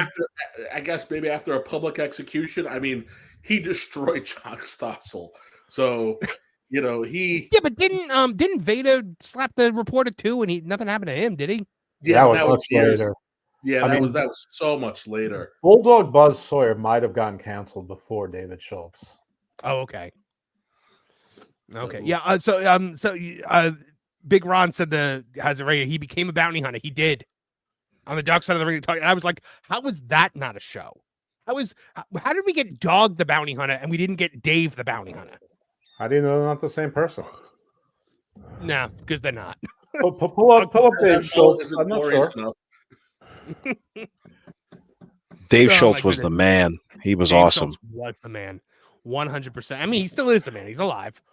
And Marv, are you talking about the San Francisco promo? Yes. Yes. Yes. Well, you know what? We'll do that one next. Maybe we'll do that one next week. Yeah. Because, man, oh man. Oh, that's a good one. So, all right, before we transition into AEW talk, I wanted to bring up something. Dose actually brought this up to me a couple weeks ago, and it's been on the list of things to talk about every week. And just every week we don't get to it. So I wanted to actually talk about it because I think it's an interesting topic. What is our opinion on, because there's been a lot of talk about this, fans who wait for wrestlers at the airport and at the hotel? Dose, you wanted to talk about this, so I wanted to give you the floor on this one. Okay, I don't know that it was. I mean, I want to separate the fans who come armed with tons of merchandise that they intend to have signed for resale and Right. for profit. That's wrong. I mean, nobody has any entitlement to that. But all fans have sort of been lumped into it. And if you're a celebrity, even a minor celebrity, you know, people come up to you and ask for autographs and pictures and things like that. And that's part of the gig. If you are a big star, you can afford to have security. Most of what private military contractors do is just bodyguard regular people. Off-duty cops do it all the time. It doesn't cost that much. They get you from the airport to your hotel and back. You get 2 off-duty cops do it. You pay them $50 an hour, whatever, probably cash. It's fine. If you're like in Dalton Castle stage or whatever, I get it. It's a strain. You can't always do that, but you know, it's part of the dues that you pay. Again, so I think that those fans shouldn't be categorized the same way. Same with like the people who are stalking. They're like creepy. That's different. Right. That's criminal. So, but I'm talking about, like, we're lumping like fans waiting in an airport to do it. Meanwhile, when you're a winning Super Bowl team, you come back to the airport and they have it organized that the entire city there is waiting for you, and you do it. Cal Ripken stayed at every game and signed every autograph. I just think that we have a standard for wrestling celebrities that's different than every single other celebrity in the world, and it just doesn't make any logical sense to me. Look, there is a difference between somebody who randomly sees, like Cody Rhodes walking in in an airport when they're on their way to get a connecting flight, and they're like, "Oh my God, Cody Rhodes! Hey, love you, man. Can I get a selfie? Whatever." Then the people who are waiting at the hotel with a binder full of 8x10s that they're gonna put on eBay. Agree. You know, like that is ridiculous. Yes. And yeah, that I think is what they're trying to fight back. I don't think if you find out where the wrestlers are flying in and where they're staying in the hotels, you have already done too much legwork on this for it to be a valid thing that you do. I think that, like, if you see somebody in public, as long as they're not like, you know, look, if you see Drew McIntyre out at a fancy restaurant with his wife, don't go up to the table. But, like, you know, if you're passing them on the street, that's one thing. Or be polite. You go, you know, you have the waiter, you send them a scotch or something, and you say, "Excuse me, I don't want to, you know, I don't mean to be a burden, but I'm a big fan." And, you know, when you're done and when you're leaving, when you mind, you know, pose them for a picture or something. After they've eaten, do not interrupt their meal while in the middle of their chewing to ask for a picture. That's extremely rude. Read the room. I mean, respectful and polite. I mean, I think that I don't think that there's one circumstance, but as long as you're respectful, polite, and normal. Well, okay, so when I was a kid, right, there'd be house shows coming around St. Louis all the time. And me and my cousin would go to the show, but we'd always leave like 5 minutes before we knew the last match was ending because we wanted to get around back to see where the guys came out, and they'd give us autographs and stuff like that. And I took my kid to a house show last year, and you couldn't do that anymore because the entire back area was filled with 27-year-old neckbeards that had piles of action figures and posters to sign. It takes away from the experience with these kids. And I also saw it during intermission. I saw, you know, like during intermission, Cody came out and he was letting, people would come down from the upper decks to the lower stands just to get autographs, and kids were getting pushed out of the way so that these people could get their sign autographed or their 8x10s or whatever and it's Terrible. disheartening because the people who should be getting these are the people who are going to cherish them. And now if I want to get my kid an autograph of Cody Rhodes, I have to go on eBay and buy it for $175, but it won't even mean as much as if he would have gone up to Cody Rhodes by himself and done it and had that interaction. These people don't care about that interaction. And it's sad to me to see it happen. Because it does take so much away from, a lot of these kids are never going to experience sitting front row and getting Cody's belt, but they could get his autograph after the show, and it's just not going to happen. Or because also, if you really want it, you have to pay $300 to be in the meet and greet before. So it takes a lot away from it. Yeah. Those are the guys that should be paying the $300 to go to the meet and greet, and the kids are the ones who should be waiting out back after the show. Yeah, I agree. If you see somebody with a blue Sharpie, you spit on them because they're a piece of shit. They only exist to make some money off of someone's time because they're going to throw it up on eBay. That's the meat and potatoes of it. These guys are assholes. These are assholes who mess it up for everybody. These are the unwashed morons that give fans a bad name. I understand as a company, as a publicly traded company, you'd be hard pressed to be like, hey, get out of here. But at the same time, I do think there is an air of responsibility that you have to make sure that your younger fans, the families who dropped a bunch of money to come see your stars, that they do get a better opportunity than these effing morons who have nothing better to do with their time. They stalked you down. They've been hanging outside of your hotel. They're hanging outside the airport. They're hanging out in the back of the arena. And they're fucking dweebs. And honestly, I really think you should treat them like the fucking dirtbags that they are, because they need to be told to fuck off and stop rooting for everybody. These assholes get me hot because these are also the people who have destroyed comic book conventions. Yep. They show up, these little fucking canker sores, and they ruin everybody's good time. And unfortunately, you can't jam a foot up their ass and tell them to take a shower. But I do think that that there does need to be more energy and effort put into preserving the experience for families, especially kids, and some of that is telling these assholes to go hit the bricks. Well, remember there was a time. Go ahead. I'm sorry, Marv. Go ahead. I've been to 2 of the WWE stockholders meetings in the past, and the first one that I went to, it was at the TV studio, and afterwards there was a meet and greet where you had Vince and Linda, and that was pretty much it at the time. And they would meet you after, they'd meet all the stockholders afterwards. They'd shake hands, they'd talk, they'd take pictures. The last one I went to was it was the year that the network came on, so it was supposed to be at the Tower, and then they moved it to a hotel because it was going to be a lot of people coming in. And I remember Triple H was there at that one, and they were very clear there will be no autograph signing. And at the end there was a dad with his kid in the front row of the stockholders meeting, and at the end of it, I was so happy to see it. Triple H walked around the table, and him and Stephanie went over and they took a picture with the kid. But then 20 neckbeards surged at him, and they ran ninja vanish, and he moved out of there. Yeah. Definitely creeps. Not today. To what Kev was saying, Cody did, to give him credit, Cody did several times say, "Can you move out of the way and let's let the kid come forward?" But you can't have one guy do one guy can't control all that. Right. Can I remember there was Mark a time to do one thing? Awful's been trying to get in a word here. Awful and then Dose. Just very quickly. Remember there was a time when wrestlers got swarmed by rats. Are these neckbeards like the new rat out here? Oh my God. Burn it down. I mean, it's over. Yeah, it's over. For today's wrestlers, I hope not. Dose, yeah, really. All I wanted you to do was do the da-da-dot instead of me go flee. Flee.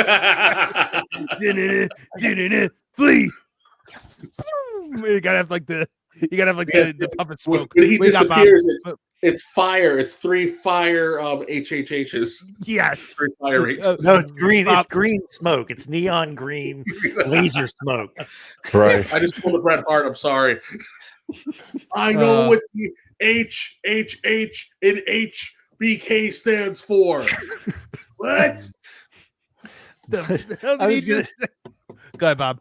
Well, a couple of things. Like I said earlier, read the room. If somebody's busy, if they're doing something, if they're in the airport and they're obviously walking very fast to make a connecting flight, don't stop them and ask for a picture. It's rude. It's not, Right. but if they're like, hanging out and just, da-di-da-di-da, yeah, maybe politely, like Ghost said, come up to them and ask them, thank them for what they do, whatever. I've had a couple of interactions similar to that. Like I was going to a SmackDown, I think it was, and Drew McIntyre was staying at the same hotel we were. And when we left to go to the thing, I think he was in the lobby. I think he was waiting on his Uber or whatever to get there, but he was on his phone. So we just said hi and, have a great match. Good luck tonight, whatever, and walked on. Later on, we came back. Kayla Braxton was at the hotel bar with some friends, and I just very nicely came up and said, thank you. Like you're, I think you're awesome. And she maced you. Yeah, no, she okay. He was like, thank you. That's really nice of you. I really appreciate that. And I was like, yeah, no problem. Me and my wife are down here. We're down at the bar. We just saw you, just wanted to say hi. And that was it. Because you don't have to have some kind of record of having met somebody. You can actually have like a memory that something happened. Yeah. I don't know. Maybe that's just me. I got stuck in the Washington D.C. airport one time, and I was walking to McDonald's, and I saw Randy Orton walking the other way carrying his bag. And this was right after he came back from a shoulder injury. Remember where he give the updates about his shoulder? Oh, the RNN News Network. Yeah. So I saw him, and I looked at him, and I go, "Hey, Randy!" And I said, "How's the shoulder?" And he smiled, and then he gave me the finger and kept walking. We should give you an RKO. That sounds like Randy Orton. Okay. All right. So Colin Taylor, thank you very much. Says if Dave Schultz or Scott Steiner are surrogates, I would listen to the debates. Oh man, Johnny 718 Bravo, thank you. Says it needs to stop and it makes all fans look bad. I agree. The waiting with all of the things, and I 100% agree. Popping out of dumpsters to be like, sign my action figure. It's got to stop. Look, and there are conventions that you can go to, and hey, Kev, while bleeping the word that will get the video demonetized, can you tell the story of when you made eye contact with Virgil at a convention? God. So and then tell the story of him with the dad and the little girl. Oh Jesus, dude! Tell these stories because they have to be told. So Rest in peace, Virgil, by the way. I barely even knew what indie wrestling was yet. So we went to some like autograph signing in Middletown, New York, and the $1 Million Man was supposed to be there. He wasn't. But there was a giant $1 Million Man stand up. And who was there? Virgil. So it's like super early in the morning. I'm there with a buddy of mine. And like we enter the room. And I think there's it was maybe one other person, me, my friend, and Virgil. And Virgil goes, "A brother up in this motherfucker." And I'm like, "Oh, all right, good morning." He starts talking, and he goes, "Hey, what's your names?" Give him my name. My friend's name is Justin. He goes, "Like Justin Timberlake?" A boom bop. And we're like, "What the fuck is happening?" How do you want to take a picture? And we're like, no one asked, but sure. How do you want to do it? I know what story you want me to tell. That is, there's no way I can tell that story. That is like super demonetization. The one where he asked the girl to take the picture with him. Oh no, I'll tell that one. I know that's the one I was talking about. Okay, yeah. I thought you wanted me to tell the one where he uses a certain word, and then the response to that is also equally as, oh, good God. Yeah, no, not that story. Do not tell that story. You cannot tell that story. No. So, all right, this is what we're gonna do. My Virgil impression is the same as my OJ impression. And they both died this year. You're gonna put me in a headlock. I'm gonna put you in a headlock. But cinch that shit up right. Cinch that shit up tight. No. Cranks everybody's heads. We take the picture. All right, boys. That'll be $57. $57? We're like, hold on. Your headshot on here says it's 20, and then the Polaroids are 10. Yeah, but I just gave you a personalized Polaroid. Polaroid. Yes, Polaroid. That was the Virgilism. Yes. I believe FDR had that. 57's oddly specific too. Yes. So we negotiated down to a 20, and then we ran.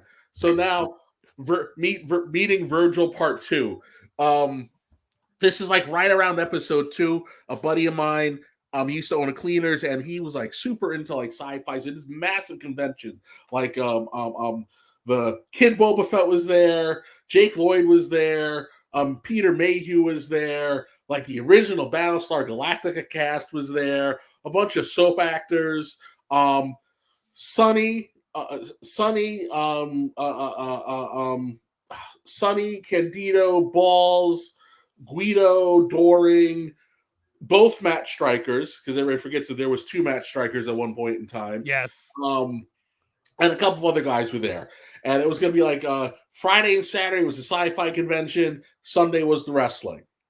He had the bigger wrestlers up like in a different area of the building. And as I'm kind of making my way through, I hear that voice. And I go, oh, shit, we're not going in there. Go back Not downstairs. again. By the way, did you pay him the $57? So I run to my high school football coach, who I did not know was training at the time because he was hanging out at little Guido's booth. He asked me to go get him something. I go back upstairs and I turn the corner and I hear, "I'm not giving you $50 fucking dollars." It's Virgil. It's Virgil shaking down some 7-year-old girl because he bullied her into a picture. And then he's like, well, I took the picture. I got the Polaroid right here. I already signed it. I put her name on it. It's what she owes me. Dad goes, she doesn't even know who you fucking are. Kev, okay, you mentioned Balls. Okay, I have a question. Did you interact with Balls and meet Balls and do all that? I love Balls, man. He's the nicest guy in the world, isn't he? He was awesome, man. For a little bit there, because I got lucky enough to be on like 4 or 5 shows with him, and then he would show up to my training school a lot.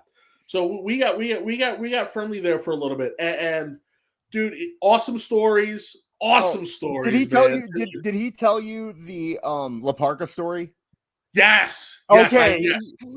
We delayed a match on one of his shows because he was outside telling me a La Parka story while he smoked a cigarette. Oh my God! What was the La Parka story? I fucking missed that guy, man. What was the story? Can you tell it better, Kev, or do you want me to go for it? No, you can just tell it. Go ahead. Okay. He was doing a show for Mil Mascaris, and La Parka was there, and Mil Mascaris set them in separate dressing rooms because he heard that there was heat between them because of the chair gimmick, because he was the chairman of ECW and La Parka was the chairman of WCW. So he found La Parka in the bathroom, and he goes, hey, man, I got an idea. Let's play this up. Let's act like there's heat between us and do it.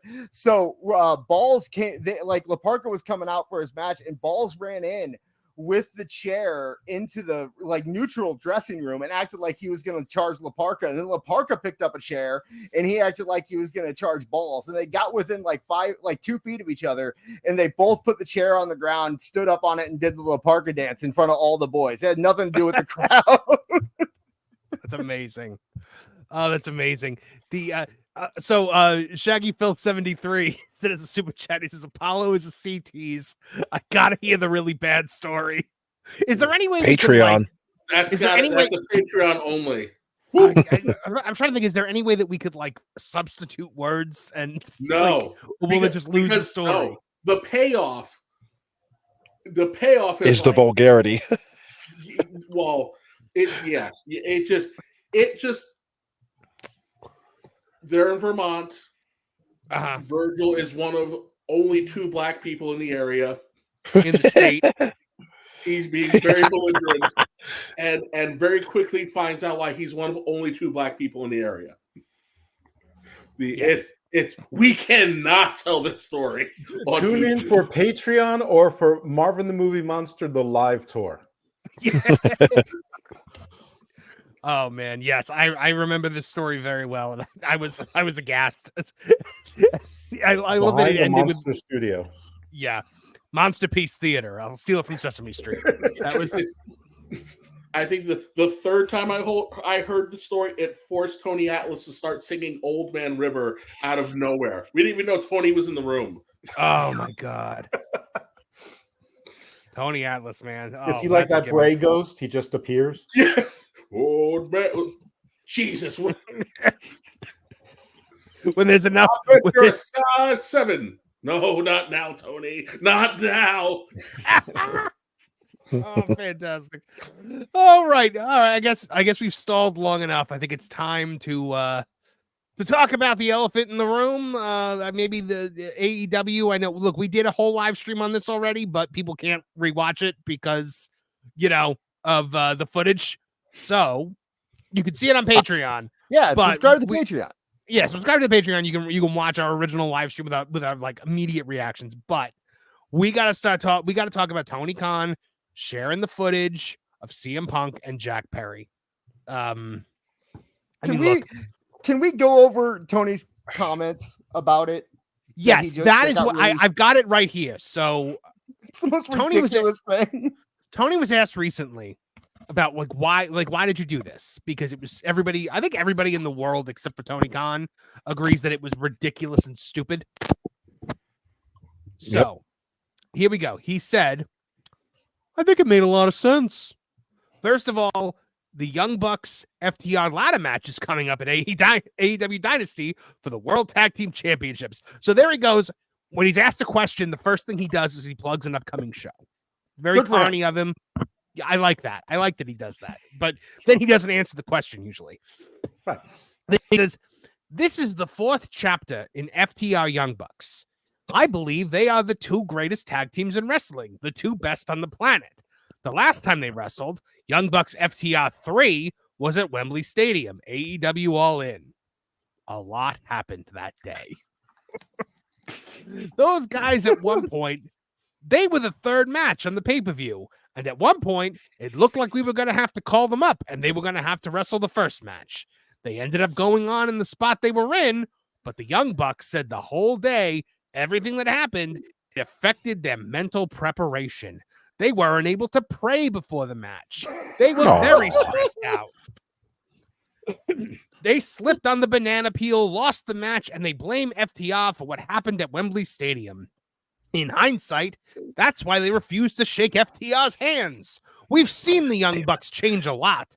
We saw them get really dark during the retirement run of Sting. They've only gotten darker and more twisted. That's why they felt like they should play the tape.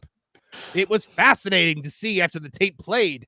The reaction Jack Perry got at New Japan, he got the reaction of a superstar. No, he didn't. How did CM Punk prevent the Young Bucks from praying?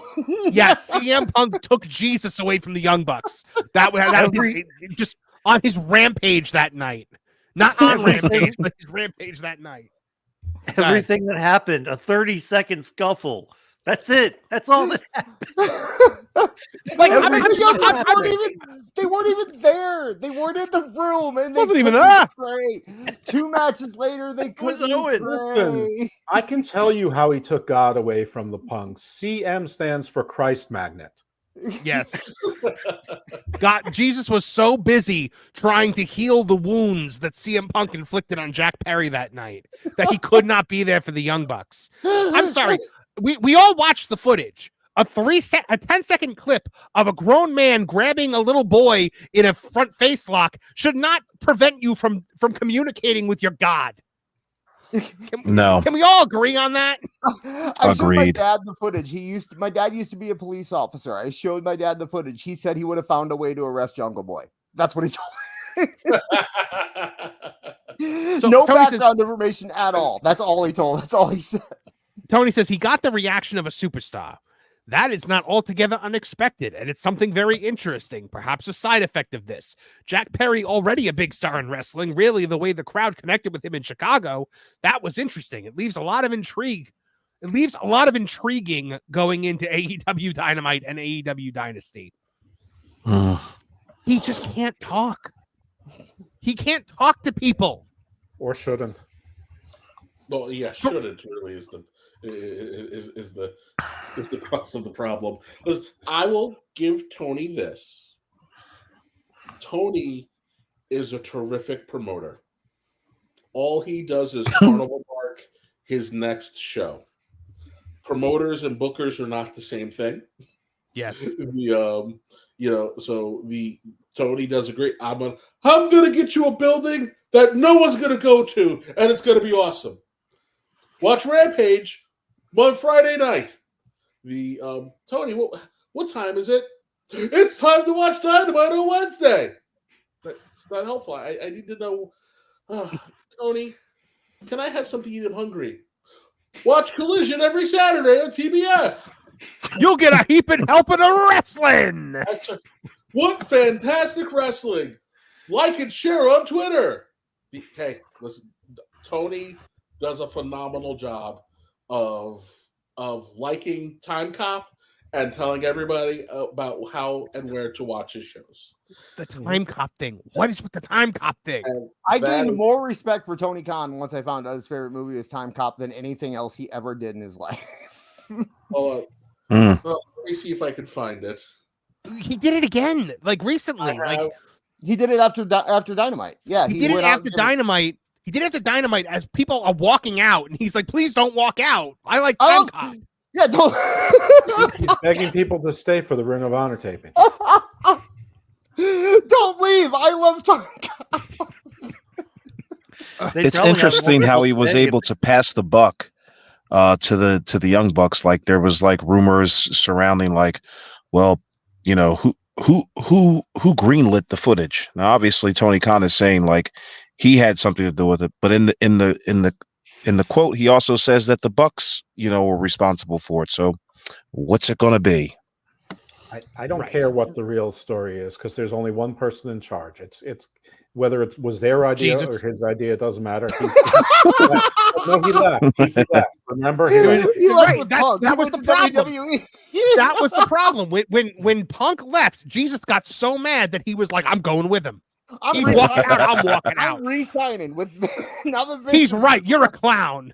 I have not been to the WWE since Vince McMahon beat my father in that match, but I'm going back now. How come there's only one? Jesus has to finish the story. One set of footprints, did you say, Kev? Yes. There's only one set of footprints in the sand. It's because Jesus had to go finish the story. Yeah.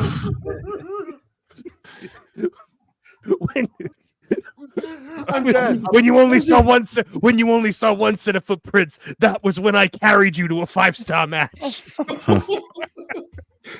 Dave, I'm always with you. Oh God. The aerodynamics of the chops, they land a lot harder because there's the hole in the hand. Oh my! Now all I want to do is rewrite Cody's theme song, but make it about Jesus. That's all I want to do. It isn't already. So I can't actually play it because it's like really offensive, probably. But I said it to you guys earlier. Somebody remixed Cody's theme song, about how Cody is like the latest Black World Champion because his baby cured racism. he cured racism. Didn't we just talk about this on Twitter? That was a great parody, by the way. It was a fantastic. I thought it put everything I've ever done to shame. I was like, man, that's good. That's when he goes. His father said, "Blacker the berry, the sweeter is the juice." What I mean, look, have we really talked about the fact that it's maybe possible that if Cody isn't the son of Dusty and Sapphire, it's possible Brandy might be Sapphire's daughter from another marriage, and that is my headcanon that I want to go with forever. You're contracting the universe, Marvin. You've got to expand it. Yes, you're true. You're making my head hurt so much. I feel like I have polio-roid. Unknown samples. It says Tony Khan know how to use the 3 shells. was that Time Cop? No, that's Demolition Man. Okay, because I remember seeing that clip and I was like, "What movie is that from?" So what do you guys think? Was that footage even necessary to be shown in order to further this goddamn storyline between the Bucks and FTR? No. By the way, I want real quick. I want to answer this question from our good buddy Bish from Wrestling Soup. He goes, "But that means Brandy and Cody are siblings?" No, Sapphire had a life outside of Dusty. She could have had a daughter somewhere else. Yeah, I'm going to go with yes. They're holy twins, like every good origin story in every religion mythology. There's holy twins always. What if she is the child of Sapphire and the $1 Million Man Ted DiBiase? And she is just waiting to finally fulfill the DiBiase destiny of wiping the Rhodes family from the map. That's long-term storytelling. Well, that's long-term storytelling at its best. Well, there's your next Thanos. You said what's next for Cody? Well, you just looked at it. Yep. Well, I mean, look, you can't. Somebody there was a picture of a guy sitting there staring at a wall, and somebody sent it to me, and it was Ted DiBiase Jr. hearing about Cody finishing the story from his jail cell. I thought that was funny. So, okay, someone brings up something interesting in the chat. If after Tony Khan's speech on Dynamite, if he would have just shown Time Cop instead of ROH, would more people have stayed or left? Probably. Yeah, I would have stayed. With the Time Cop thing? Yeah. I'd stay to watch Top before I'd stay to watch Ring of Honor. You know what he should do? He should be like, look, we're going to play the first 30 minutes of Time Cop before Dynamite starts. We'll play the second 30 minutes of Dynamite before ROH. And then we'll play the next 30 minutes of Time Cop before Collision and Rampage. And then you can see all of Time Cop. And you tell a coherent story throughout the entire It would be the only coherent story told that entire week on AEW TV. I've got something for you guys. Oh, okay. Go for it. From an anonymous source. All right. I walked in the ale house last night, and he's doing this crazy off-the-rails Time Cop promo. And I go, what the hell are you doing? And he says, the fucking promo I have to listen to every fucking goddamn Wednesday. It goes as follows. Hello, everyone. Make sure you stay here. We are going to film Rampage. We're going to film Rampage now. And Rampage airs on Fridays. So when you watch it on Friday, you're at home. But you're here. And it's like you're in 2 places at once. It's like the movie Time Cop. That's my favorite movie. Has anyone seen Time Cop? You should go out of your way to see Time Cop. It's a great movie.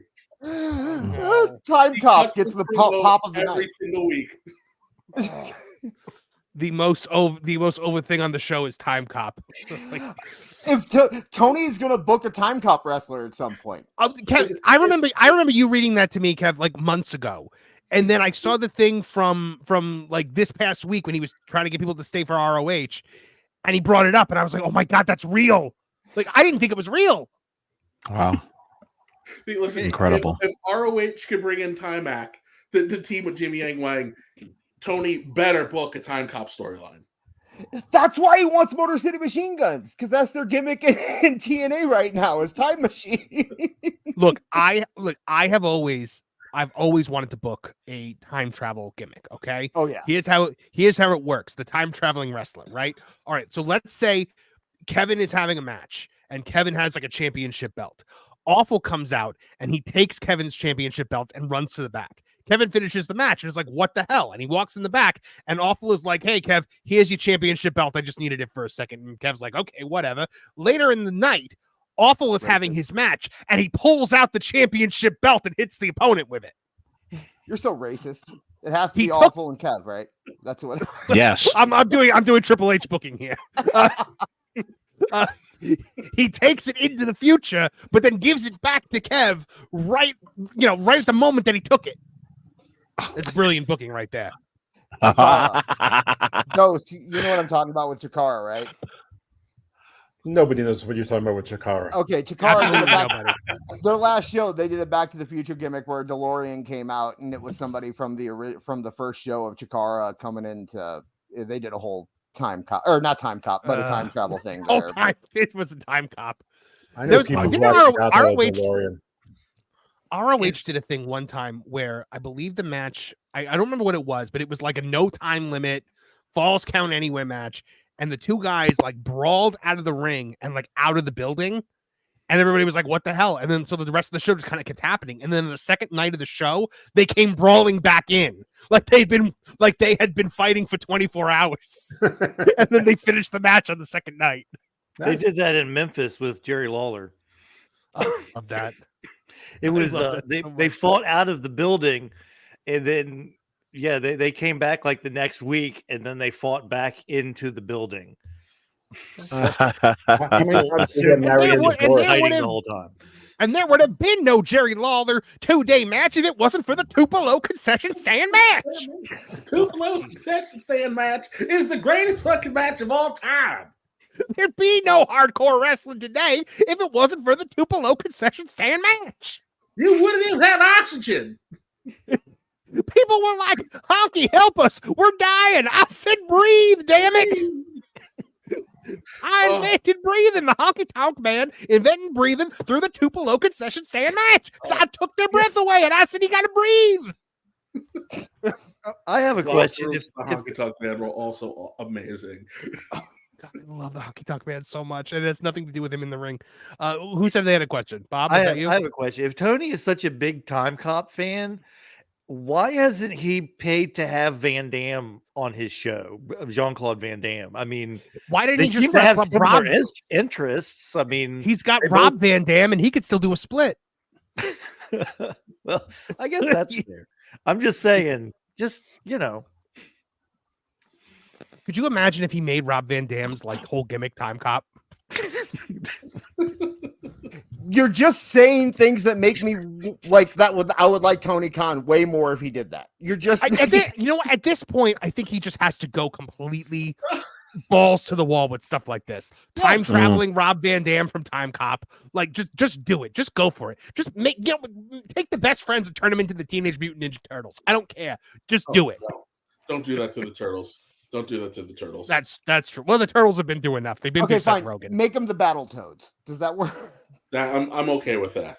I'm more comfortable with the Battletoads. You're right. That is a better amphibian. I fucking hated the Best Friends. I feel like Trent Beretta was wrongfully sentenced to prison and made to suffer hard labor in that awful fucking group. The only thing I hate more than the Best Friends are the Dork Order. The Dog Order could have been good too. Like when they first started like teasing it, I was like, oh, that's kind of good. Like that's kind of a cool idea, like a ministry type thing. But I get Soul Blade Hero just brought, and I knew it the second that I said it that WWF did the Teenage Mutant Ninja Turtle gimmick. Mm-hmm. So did Memphis. They couldn't get beat because they couldn't, like, their shoulders didn't touch the mat. Yeah, Foley tells a story about what was Anderson? Randy Anderson used to travel around with a turtle costume because he would play Cowabunga in different towns when he'd wrestle, or when he'd ref. So like Sal Sincere opening up his bag, and you've got like Sal Sincere, the Patriot, Doink, like everything in his, like, which one you want tonight, boys? Or I think what's his face? Axe, Demolition Axe. Wouldn't he like open up his bag and he'd have like Axe, the Repo Man, and like a couple of other things in there? Yeah. No, Barry Darso, is that? Yeah. Barry Darso. Okay. Barry Darso. Okay. Chef. So in what universe does releasing this footage help build this stupid match? No, None. The only thing that you've done is you've made it clear that the Young Bucks are winning this match because this is the Young Bucks going over CM Punk via FTR. Okay, let's give him the benefit of the doubt. If he does actually plan on bringing Jack Perry back at Dynasty to help the Young Bucks, and he plays up the scapegoat gimmick, and he wants him as a heel, and he wants the crowd to be against him, it may not be good, but it does work towards that at least. The only problem is there is no payoff. The payoff is in another company. Right. So when you sit down to do these things, you should be asking yourself 3 questions. Who is this for? Is it fun? What's the payoff? Yeah. None of us here can say who this is for. We all know it was for the Bucks to stroke themselves and for Tony to scratch that I'm an angry X itch that he had since the Ariel interview. All right, so what's the payoff? Well, and now here's the thing during this match, Kev. Yeah, during this match, you know what chants are going to be going on, right? Absolutely. The most over person in the match is in another company. Yeah, they're going to be chanting CM Punk, and then Meltzer will say they're chanting "fuck CM Punk." Mm-hmm. Yeah, I know Meltzer with his F Joe Biden moment. They're saying, "Let's go, Brandon." Yeah. Are you people saying boo or boo earns? I was saying boo earns. Hans Molman. Oh, I love him. But anyway, so Meltzer is in full damage control mode for this because he's just lying his ass off. Like Dave, we all heard the arena footage. We all heard them chanting CM Punk. Meltzer. Well, Neckbeard said that they did have an FCM Punk chant, but it was like 2 people in the crowd. And those were probably the 2 people. Those were probably the 2 people that reached out to Dave and said, "Hey, people were chanting FCM Punk," and he was like, "Oh, these are long-time subscribers. I got to go with it." Yeah, that was Dave and Brian. Yeah, the 2 people chanting FCM Punk were Dave. They were both Dave. Yeah. John JID 999, thank you so much. As all this past week's done is decrease interest in the pay-per-view going forward. The only pay-per-view 2 matches I'm even going to watch are Ospreys and Okadas. And then, Bro Wrestle Clips. Great YouTube channel that you all should go follow. Complete Nothing Burger, biggest fail ever for AEW. Absolutely. But yeah, Meltzer lies, Tony cries, and Triple H tries was the title of this. But so that was the Meltzer lying part. Kev, what were you about to say? So this weekend I had a little birthday party for my mom. So my brothers come over, my nephew's there, brings one of his friends, and I guess at some point in time they realized they were giant wrestling fans, so they wanted to watch WrestleMania 40, and I guess one of them hadn't watched for a while, so he was like, he was a Shield baby, so he's like, well. He had no idea that AEW was even a thing. Not a clue. And that's why they have changed the set to look like Raw. Yes. He had not a clue. When I showed him some AEW, he was like, why would anybody go here? And nobody does. He couldn't understand why Ambrose went there. Just could not wrap his mind around it. And then my nephew, he was like, "Oh yeah, I've watched that a couple times. It was on by accident. I don't really care about it." So it's like it's the same thing that I've been screaming for the last couple of weeks. I think it was was this who put out the Tony's stupid little rant about not being in competition with the WWE, with the competitor brand. Yes, and that's because Tony even misses the point of what the pamphlet was. It was even though you're a competitor brand, you're not a niche market, but Tony wants to live in this imaginary niche market that is really just comprised of a handful of weirdos, mostly from the Southern California area. It just you want to keep pushing out this product, and unless you're less than 6 years old, your company's in retrenchment. That is unheard of. That means you have failed. You are hemorrhaging viewers. You're hemorrhaging public interest. People see your show and they go, it's second rate. And I made sure that if there was a naysayer in the room, like, I need him to see this for himself and draw his own conclusions, because it's unfair if I taint his view of it. Because if he likes it, hey, awesome. And again, I don't want to hate AEW as much as I fucking hate it. I don't want to hate it, because more wrestling on TV is good, right? It's more places for wrestlers to go to apply their craft. It's more of the entertainment that we love, just spread out. But this kid's reaction, and me going on my way to show him his favorite wrestler, and him going, "Why would anybody do this?" It is a super severe condemnation on what these people do, and this almost insidious belief that their path is the way forward. They played this stupid fucking footage. It was repellent. It turned them into a veritable laughing stock.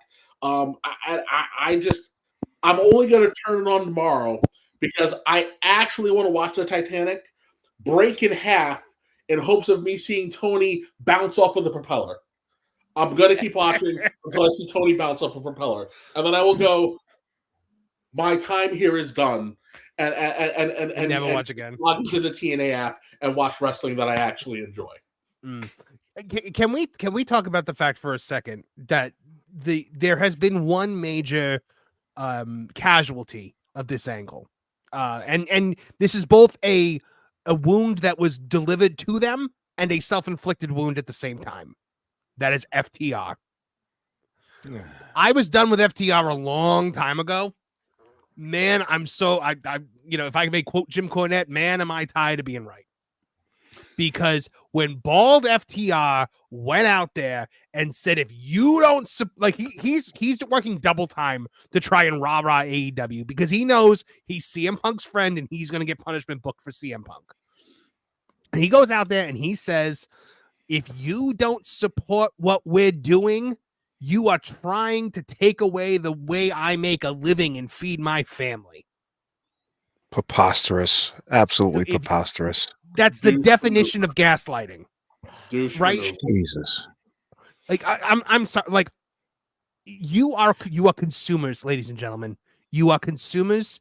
You have a choice. You decide where your money, your time, your attention goes.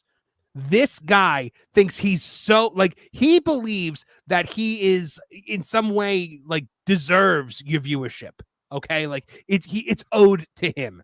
It is ridiculous that he said this. It is the most single ridiculous thing I have ever heard a wrestler say on television. Or I don't think he said it on television. He said it he said it on an Instagram post. They need to take the thing that has done the most harm to FTR has been Bald FTR's social media accounts. Absolutely. Yep. He's terrible. Yep. He is a maniac on social media. Yep.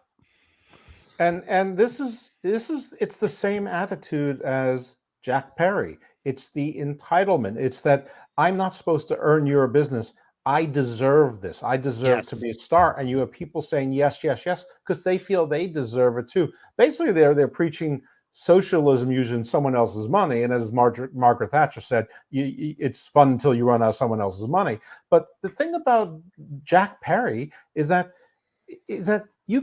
there are actually trainings for protesters as to how to antagonize someone to get a reaction. I mean, Monty Python in Life of Brian, was using this when it was the Judean Liberation Front, or the Liberation Front of Judea. They knew how to get antagonize the Roman soldiers to force them to wrestle. And this is trained. This is how I would pick whatever radical or progressive or group that you want that doesn't come marching with their own AR-15s that you get out of the way. prod and poke and push your buttons until you break.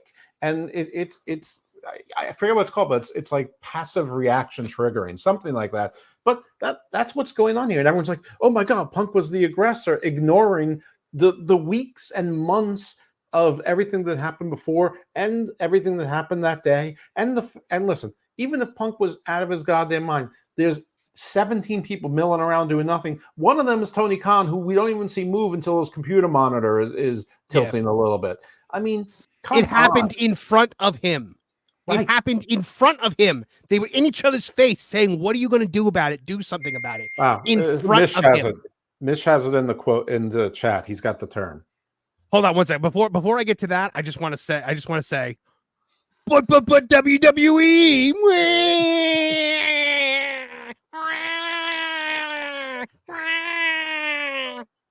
I do hate Tony more than Vince, because what Tony does affects my life. What Vince has done is what he's alleged to do is worse. I hated Vince more 4 or 5 years ago when he was yes. If we were doing this podcast 5 years ago, we'd be ripping Vince McMahon a new asshole. 5 years ago, I wasn't watching WWE. Exactly, because it sucked. Right. Because it sucked because Vince McMahon couldn't write a show.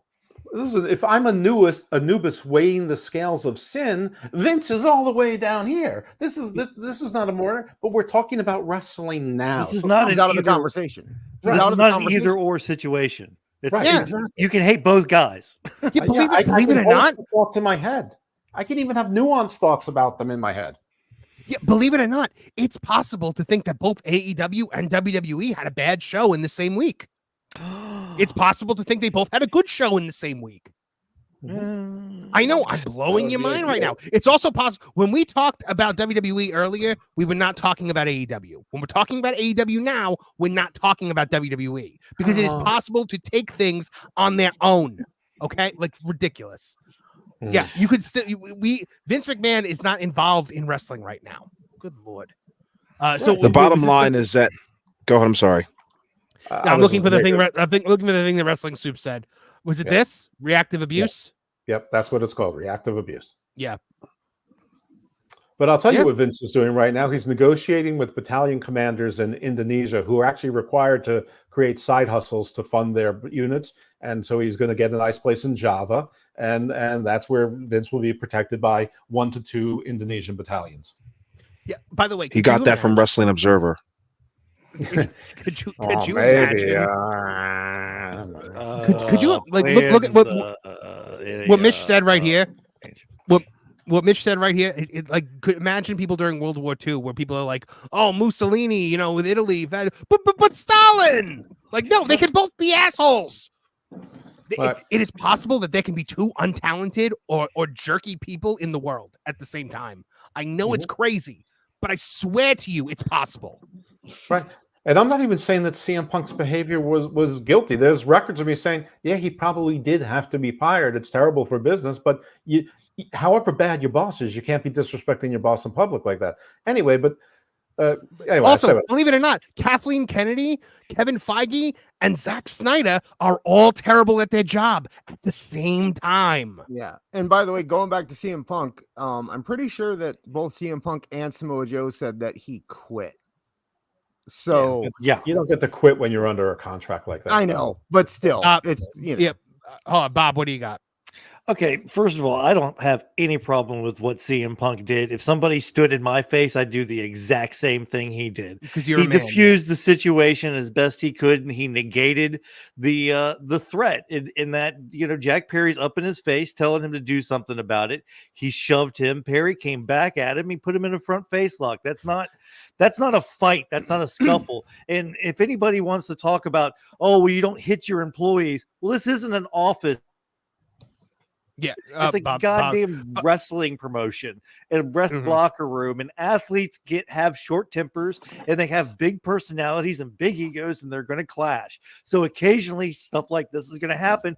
It's been happening since the very beginning of the industry, and it's never going to stop. So, up, Bucko. I don't know what else. If Kenny Omega gets it, I don't understand how the rest of them don't. To be honest. Yeah. The question is, will this add to more ticket sales? Is it going to put butts in seats? Those are the Right. big things. That's question number 4 from what buttressing off of what Kevin was talking about. The 3 questions is the 4th question is, will this sell tickets? The answer is no. Well, Absolutely AEW is not a real business. They don't want to sell tickets. They don't care about selling tickets or selling Mm. merchandise or putting butts in seats. But CM Punk said that in the Owani interview too. They care about putting on good matches. Tony Khan is booking for the choir at this point. He's booking for Right. the people that already want to see what he wants to see, and he doesn't care because he's got a bunch of money. I feel bad for some of the wrestlers who went there, not knowing that they were going to end up working in, 3/4 empty arenas. But talk about FTR. I don't feel bad for FTR at all. They made their bed. They decided to re-sign with AEW, knowing exactly what it was, knowing what Tony Khan was, and knowing who the Young Bucks were and what the booking was going to be. So they made their bed. They can lay in it. When they made when he made that comment about this is how I feed my family, he wasn't too concerned with that when he was repeatedly asking for his release from WWE. Are you telling me that, then he could have made another living, but now he can't? Now it's impossible for him to go I hate that excuse. And also, by the way, if FTR left, just because I might, because you were asking, does it sell tickets? I'm looking at WrestleTix right now. As of 2 days ago, the Chaffetz Center in St. Louis, Missouri, AEW Dynasty, not a different show. Tickets distributed 5,832. How many did they even set up for? 6,423. How about Dynamite tomorrow night? It is under. I lost the scroll, but here it is. It's tickets distributed 2,409. Set up for 2,624. So is it selling tickets? Obviously not. Yeah, and Dynasty was already that sold before the CM Punk footage aired. Like exactly, that's the point. It's not selling tickets. Yeah. Yeah, 100%. Now, we were talking a lot about this media deal, this big renewal that they're supposed to be getting from, WBD. Everyone's kind of been waiting on bated breath for this, and we know that the exclusivity period is ending soon. Now, Dose, you kind of have been a front man on this. You have a source at Warner Brothers who you named last week. Do you have updates for us on what's going on with the AEW? I have all sorts of updates. And you guys may need to ask me questions on what you want to hear about. I will say that I did a whole dissertation. I did a caveat about how I am not a journalist. I'm just trying to do the best I can with the resources I have on Hammerlock Hangover, and went over all this. So if we don't get to everything, we probably won't. Hammerlock Hangover is everything except for the stuff that's been from the last 2 or 3 days. But yeah, The exclusive period ends at this month, the end of April. I thought it was 6 months. I guess with a 3-year contract, longer exclusivity period, 1-year option, it's lesser. But everything Andrew Zarian has been, one day soon we're going to find out whether Andrew Zarian is right or I am, because his information is exactly the opposite of mine. And I believe we're approaching the 1-year anniversary of Wade Keller saying that they got a $1.2 billion 5-year contract right around now. But I do have a whole lot of stuff. First of all, I want to start with something that is unquestionable. And I'm asking all you guys a questions, and answer me. Have you ever heard the name Channing Dungey before? Never in my life. Have you ever heard any of the wrestling media say it, type it, post about it? Well, no. Everyone out there who doesn't believe me, Google her name. She's the CEO and chair of Warner Brothers Discovery's television division. So everyone's talking about David Zaslav. Yeah, he's CEO, but he's more on the business side. She's the head of TV. She's the one that they're dealing with. Is Zaslav involved with NBA and NHL and things like that? You bet he is. Is he involved with a show that doesn't get $1 million? No, he is not. So no one in the wrestling media has even mentioned her name. So that should tell you how much they know. I asked directly, does Warner Brothers Discovery talk to anyone in the wrestling media? She told me, as far as I know, no. And of all the names you mentioned, nobody I know has ever heard of those and knows who those people are. So if anyone's talking to Warner Brothers Discovery, they're way down on a totem pole, or it's all fictitious. I'll try again into the match. What I said a couple weeks about the deal that was on the table, it's not exactly on the table right now. And yes, Tony was overvaluing things. Yes, Warner Bros. Discovery wanted ownership. They also wanted to hire writers to have more creative control, and they wanted cost cuts. Tony responded by releasing 9 of the least expensive people ever, and apparently screwing people on travel and no longer paying for their plane tickets and things like that. Meanwhile, signing $4 million a year Mercedes Monet and all sorts of other stuff. Yeah, I will pause. Okay, yeah. Bob, you were first. What were you gonna say? The screwing thing on people on travel stuff is a bunch of BS. If you look at the text messages, those guys just didn't want to drive 3 hours to catch a plane. That's what it was. It was now there was miscommunication on both sides, but when it comes right down to it, those two just didn't want to get in a car and drive 3 hours to a different airport. So I'm sorry, AEW is not at fault on that one. Yeah, I wasn't referring to just to the boys, but anyway, Apollo, you. I would say, Tony cuts costs, but then talks about how they spent a god awful amount of money on 2 songs for a pay-per-view, and it's like, dude, what do you? Yeah. So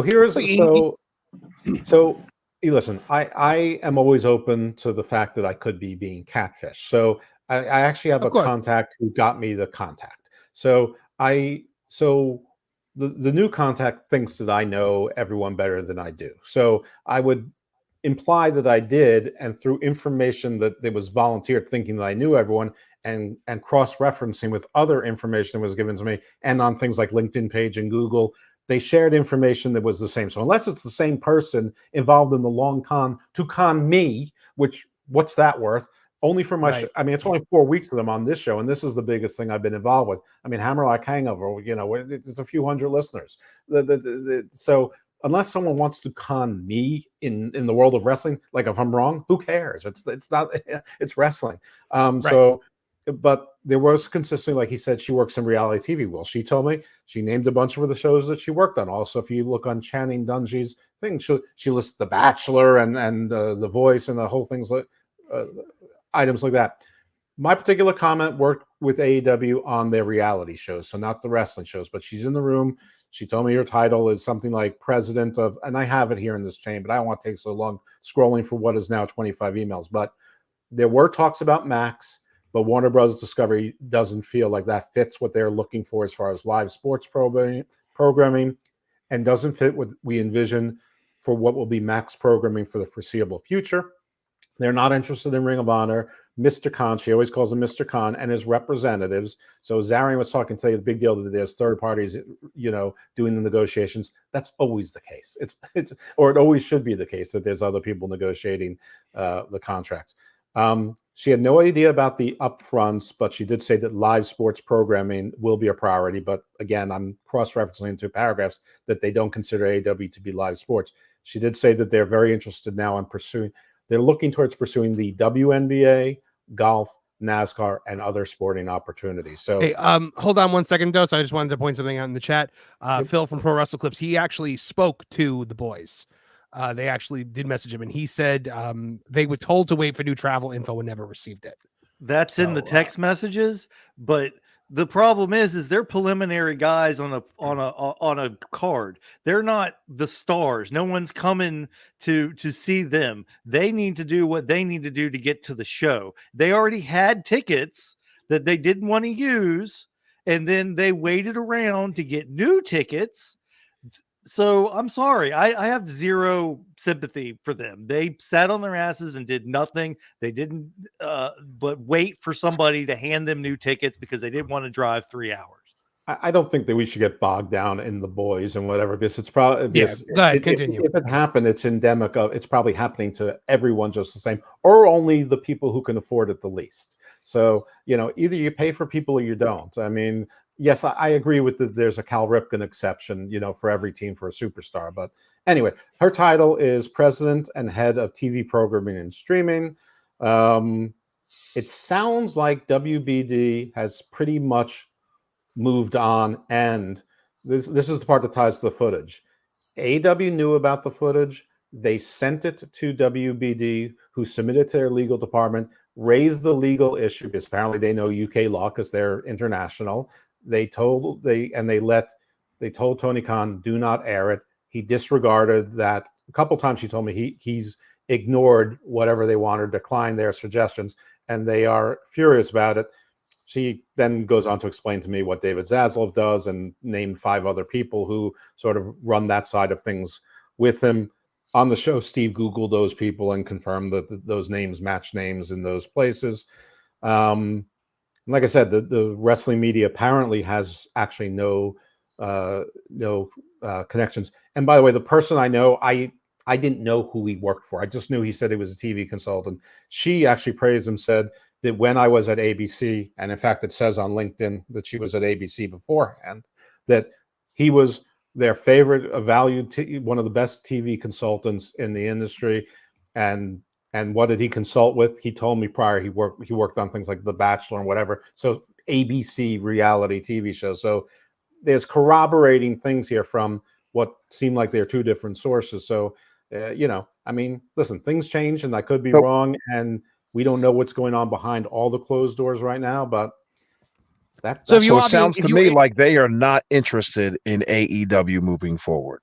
And they're mad about a lot of things that AEW has done to ignore them, and a lot of conditions that they've been reported and rumored about. I mean, I don't understand, Tony, like why he would ignore them, because he loves being on this network. He like being on this network is the thing that he points at. I figured that he would do everything. That's the only thing where I'm like, maybe this is just a really well-researched catfish, because I'm like, I assumed that he would step not one toe out of line with them. Kevin, go ahead. Hubris, man. It's hubris. He knows the rules. And well, listen, we can go back to just over the summer where pretty much everybody and their mother reported, hey, they want the language under control, they want the bleeding under control, that there were executives in the audience. So what happens? MJF goes on an F-bomb tirade, and then they bleed everywhere for 3 more weeks. This is a case of I'm going to do what I want to do because it's mine. Tony Khan is the kid from the toy. He's better asking for forgiveness than permission. Right. But not understanding that he's not even in a place where he should be asking for forgiveness. No one watches the fucking show. Listen, again, we go back TNA, right? You got to think about how hard it is to get on TV, right? Why did Bischoff not get WCW? There was no TV in it. TNA essentially had to sell their soul. TNA was very highly rated on Spike. TNA didn't make a dime off of it because in order to get it on Spike, Spike got all the ad revenue. I found that out when I was a personal trainer. One of my clients was an executive for Spike, and and Spike was still actively looking for more wrestling content. They had a great relationship with them, but hey, essentially TNA was a glorified infomercial for the network. It was just, so it's like you have to sell your soul to get onto these things because you're not the WWE. You're not the now 7-year-old juggernaut who has a proven track record. And the only thing Tony's job here was to shut up and do what he was told. You are on the 2 oldest, most successful, largest cable networks in the history of cable TV. You have a tremendous opportunity here. Shut up. We're gonna cut you some slack because you're learning on the fly. But at some point in time, you have to learn. The curse of potential is that you can have it in spades, but if you're not going to do anything with it, it's just a waste. And AEW has turned itself into an unequivocal waste. It is a waste of everyone's time. Tremendous. But Kev, I thought you said that more wrestling on TV is better. It is. It is, but unfortunately, that comes with dog shit. It's dog shit wrestling is not good for anybody. The and although That's why it should be off the air. and all the AEW can crank out the occasional good match, but we're talking 10 minutes. We're talking 10 minutes out of how many minutes in a month worth of programming. They've got 3 shows across 2 networks, not counting the 2 failed reality shows. WB Discovery has been very gracious with trying to make fetch happen, and it's just not working.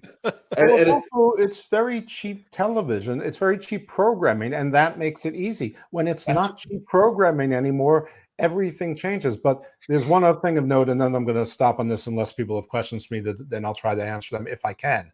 But never, when I asked about Dynamite, Rampage, and Collision, she said, we believe that, the WBD is interested in Dynamite.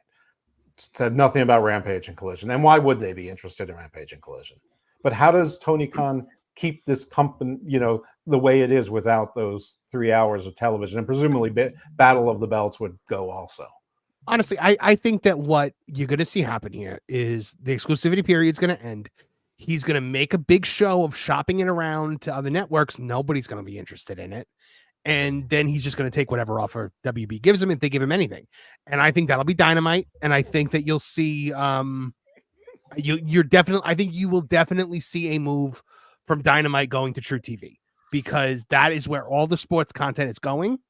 The sports content is and like TBS is going to be home to like Impractical Jokers and the Big Bang Theory. It's going to be mostly comedy, mostly sitcoms. So I think that we're definitely seeing a move to whatever happens, he's going to claim victory. But actually, I'm starting to think more and more. Listen, again, unless Andrew Zarian is 100% right and I'm 98% wrong, what I think is going to end up happening is, True TV is under WBD also. I don't think they're interested. So I think what's more likely to happen, he will just buy an unused signal. So whatever Spike TV El Rey was, that signal's available. Buy it, call it, WTK or whatever, and run whatever the hell he wants and do 24/7 wrestling. Put Ring of Honor on TV, put New Japan Strong on. Just load it up 24/7 with wrestling, and call it victory. Say, I am the king of wrestling. I'm 24/7 wrestling. Well, listen, here's the other thing you can't forget too. New Japan is actively looking for American television. So how long can Tony leave his company in the space of, we're going to kind of do what we're going to do. If it works, it works. If not, it's dog shit. My haters are going to hate me, and my bizarre, creepy little drones are going to tell us we do the greatest thing ever. We shit unicorns. Eventually someone might feel a little froggy and want to take a risk on New Japan.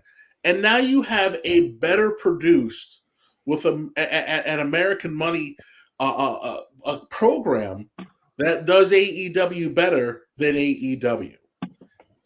I would reckon if they grabbed a couple of just American stars, maybe somebody you haven't seen in a little while, it takes 3 guys and all of a sudden you have no real reason to watch AEW. I just put something in the group chat. Someone comes by and injects a bunch of money into Anthem.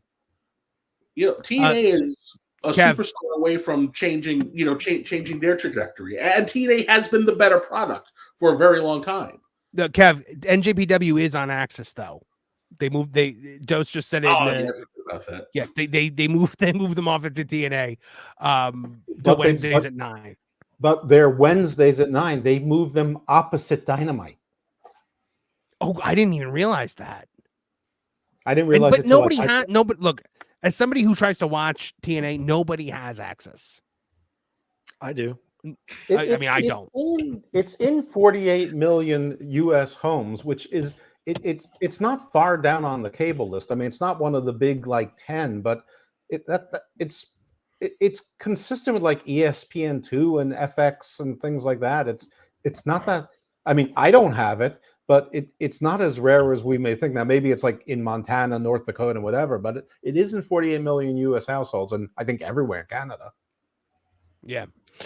I think we ought to just pay attention to Tony Khan's tweets, because the second that contract is signed, he will be on Twitter to let us all know. He will not be able to keep this secret. No, because he is banking on the fact that this is, and look, at the end of the day, like I said, I don't think Dynamite's going anywhere. I think that Dynamite does Really? decent, and I think it. No, I mean, I think it's not going off of WBD networks. I think it's moving to True TV, but I think it's staying where it's. I think it's staying put. I don't think that Dynamite. I think that Dynamite does a decent enough number for a Wednesday night. But if it moves to True TV, and that's where all the live sports are going to go, it's going to be preempted all the time.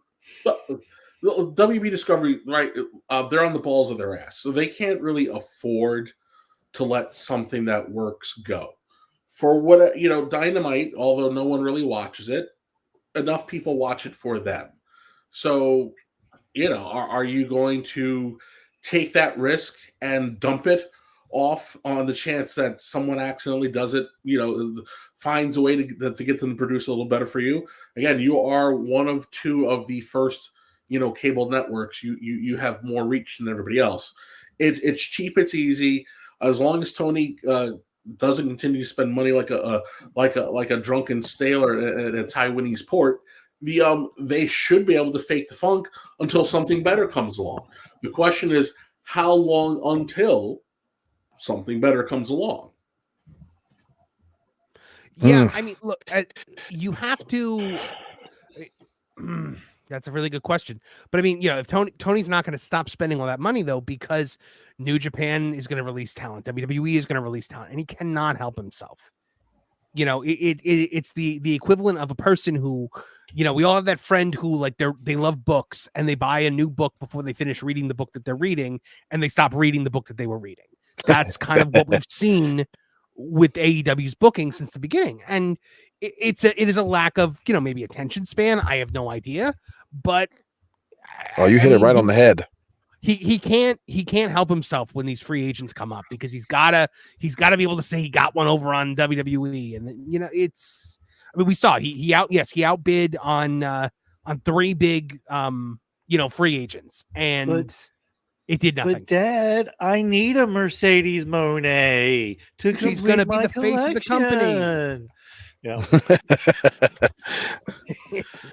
Jesus. I'm not really a big fan of this idea that Tony has this infinite amount of money. I do believe he has a budget he's got to pay attention to, and I don't think anybody who's in his circle and is worth a damn has got to put a stop to the money train that's coming out of Tony Khan's wallet. Go on ahead. Doesn't Shad Khan actually own AEW? Isn't it part of isn't it under a subsidiary of one of his companies? I believe Tony does own it outright. Tony actually owns it outright. Okay, right. I didn't know that. Yeah. I thought I always was under the impression. Shad contributed $33 million to the initial investment.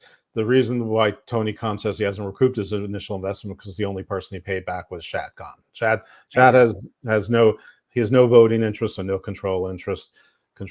I mean, that's from Tony Khan himself. He had no interest to begin with. He did to begin with, but the point is, it doesn't matter whether he has an unlimited amount of money or not for Warner Brothers Discovery, because they don't have a contract with Tony Khan guaranteeing it. They have a contract with AEW Acquisitions LLC, not even Ring of Honor Acquisitions LLC, which is, and they are concerned about both the expenses of AEW and money being hid under Ring of Honor, because despite what fans think, it is important to the conglomerate that their partners are solvent and profitable, because AEW Acquisition Group LLC can just end and it has 0 assets or files bankruptcy. The end, and they're stuck on the hook. Tony Khan can have all the money in the world and go away. I agree. He's probably spending 5 to 7.5% of his annual revenue or net worth a year, and we probably all do the same thing on our hobbies too. And this is his 24/7 hobby. But that's not how a multinational conglomerate thinks. James Smith, thank you for the super chat, says that Shad is co-owner and co-investor. So there's a lot of different information floating around. I'm interested to see, I'm tempted to believe you, Dose, because you're usually pretty plugged into this stuff. So, I don't know. All right. Anybody else have anything they want to talk about? Because I am friggin' exhausted. Holy smokes. I am good, brother. All right. Folks, thank you guys for tuning in for another episode of Tooney Talk Wrestling. We'll be back next Tuesday at 8 p.m. Eastern Standard Time, live for all of you guys. Thank you very much to our panel. Thank you, Bob, from Back to the Ring. Bob, give a little plug to where they can find you and your show. You can find Back to the Ring. We usually we record about every other Thursday, so it's a bi-weekly show. You can find us on Spotify, Apple, Amazon Music, anywhere you find great, good, or even mediocre podcasts such as our own. You can find us on Twitter at Back to the Ring. And don't forget, while you're on YouTube, chop over to my eFed Legends Wrestling Federation and hit like and subscribe over there. Trust me, it's a great time for the whole family. Well, maybe just for the adults, but anyway, thanks. Well, all right. Thank you. Thank you, my normal panel. Thank you, Evil Dose. Thank you, AEW Disciplinary Committee, Awful Wrestling, Kevin Apollo. For Tooney Town Wrestling, I apologize that we have not gotten to do the Facelock feature or Headlock headlines for. I was away for the weekend, and now I'm currently trying to play catch up on a bunch of things. The plan is Facelock feature by the end of the week and Headlock headlines over the weekend. So bear with me. You just gotta bear with me, guys. Thank you guys so much. We will see you next time for all of my great panel here and all of us at Tooney Town Wrestling. I'm Marvin the Movie Monster. Now get out of here.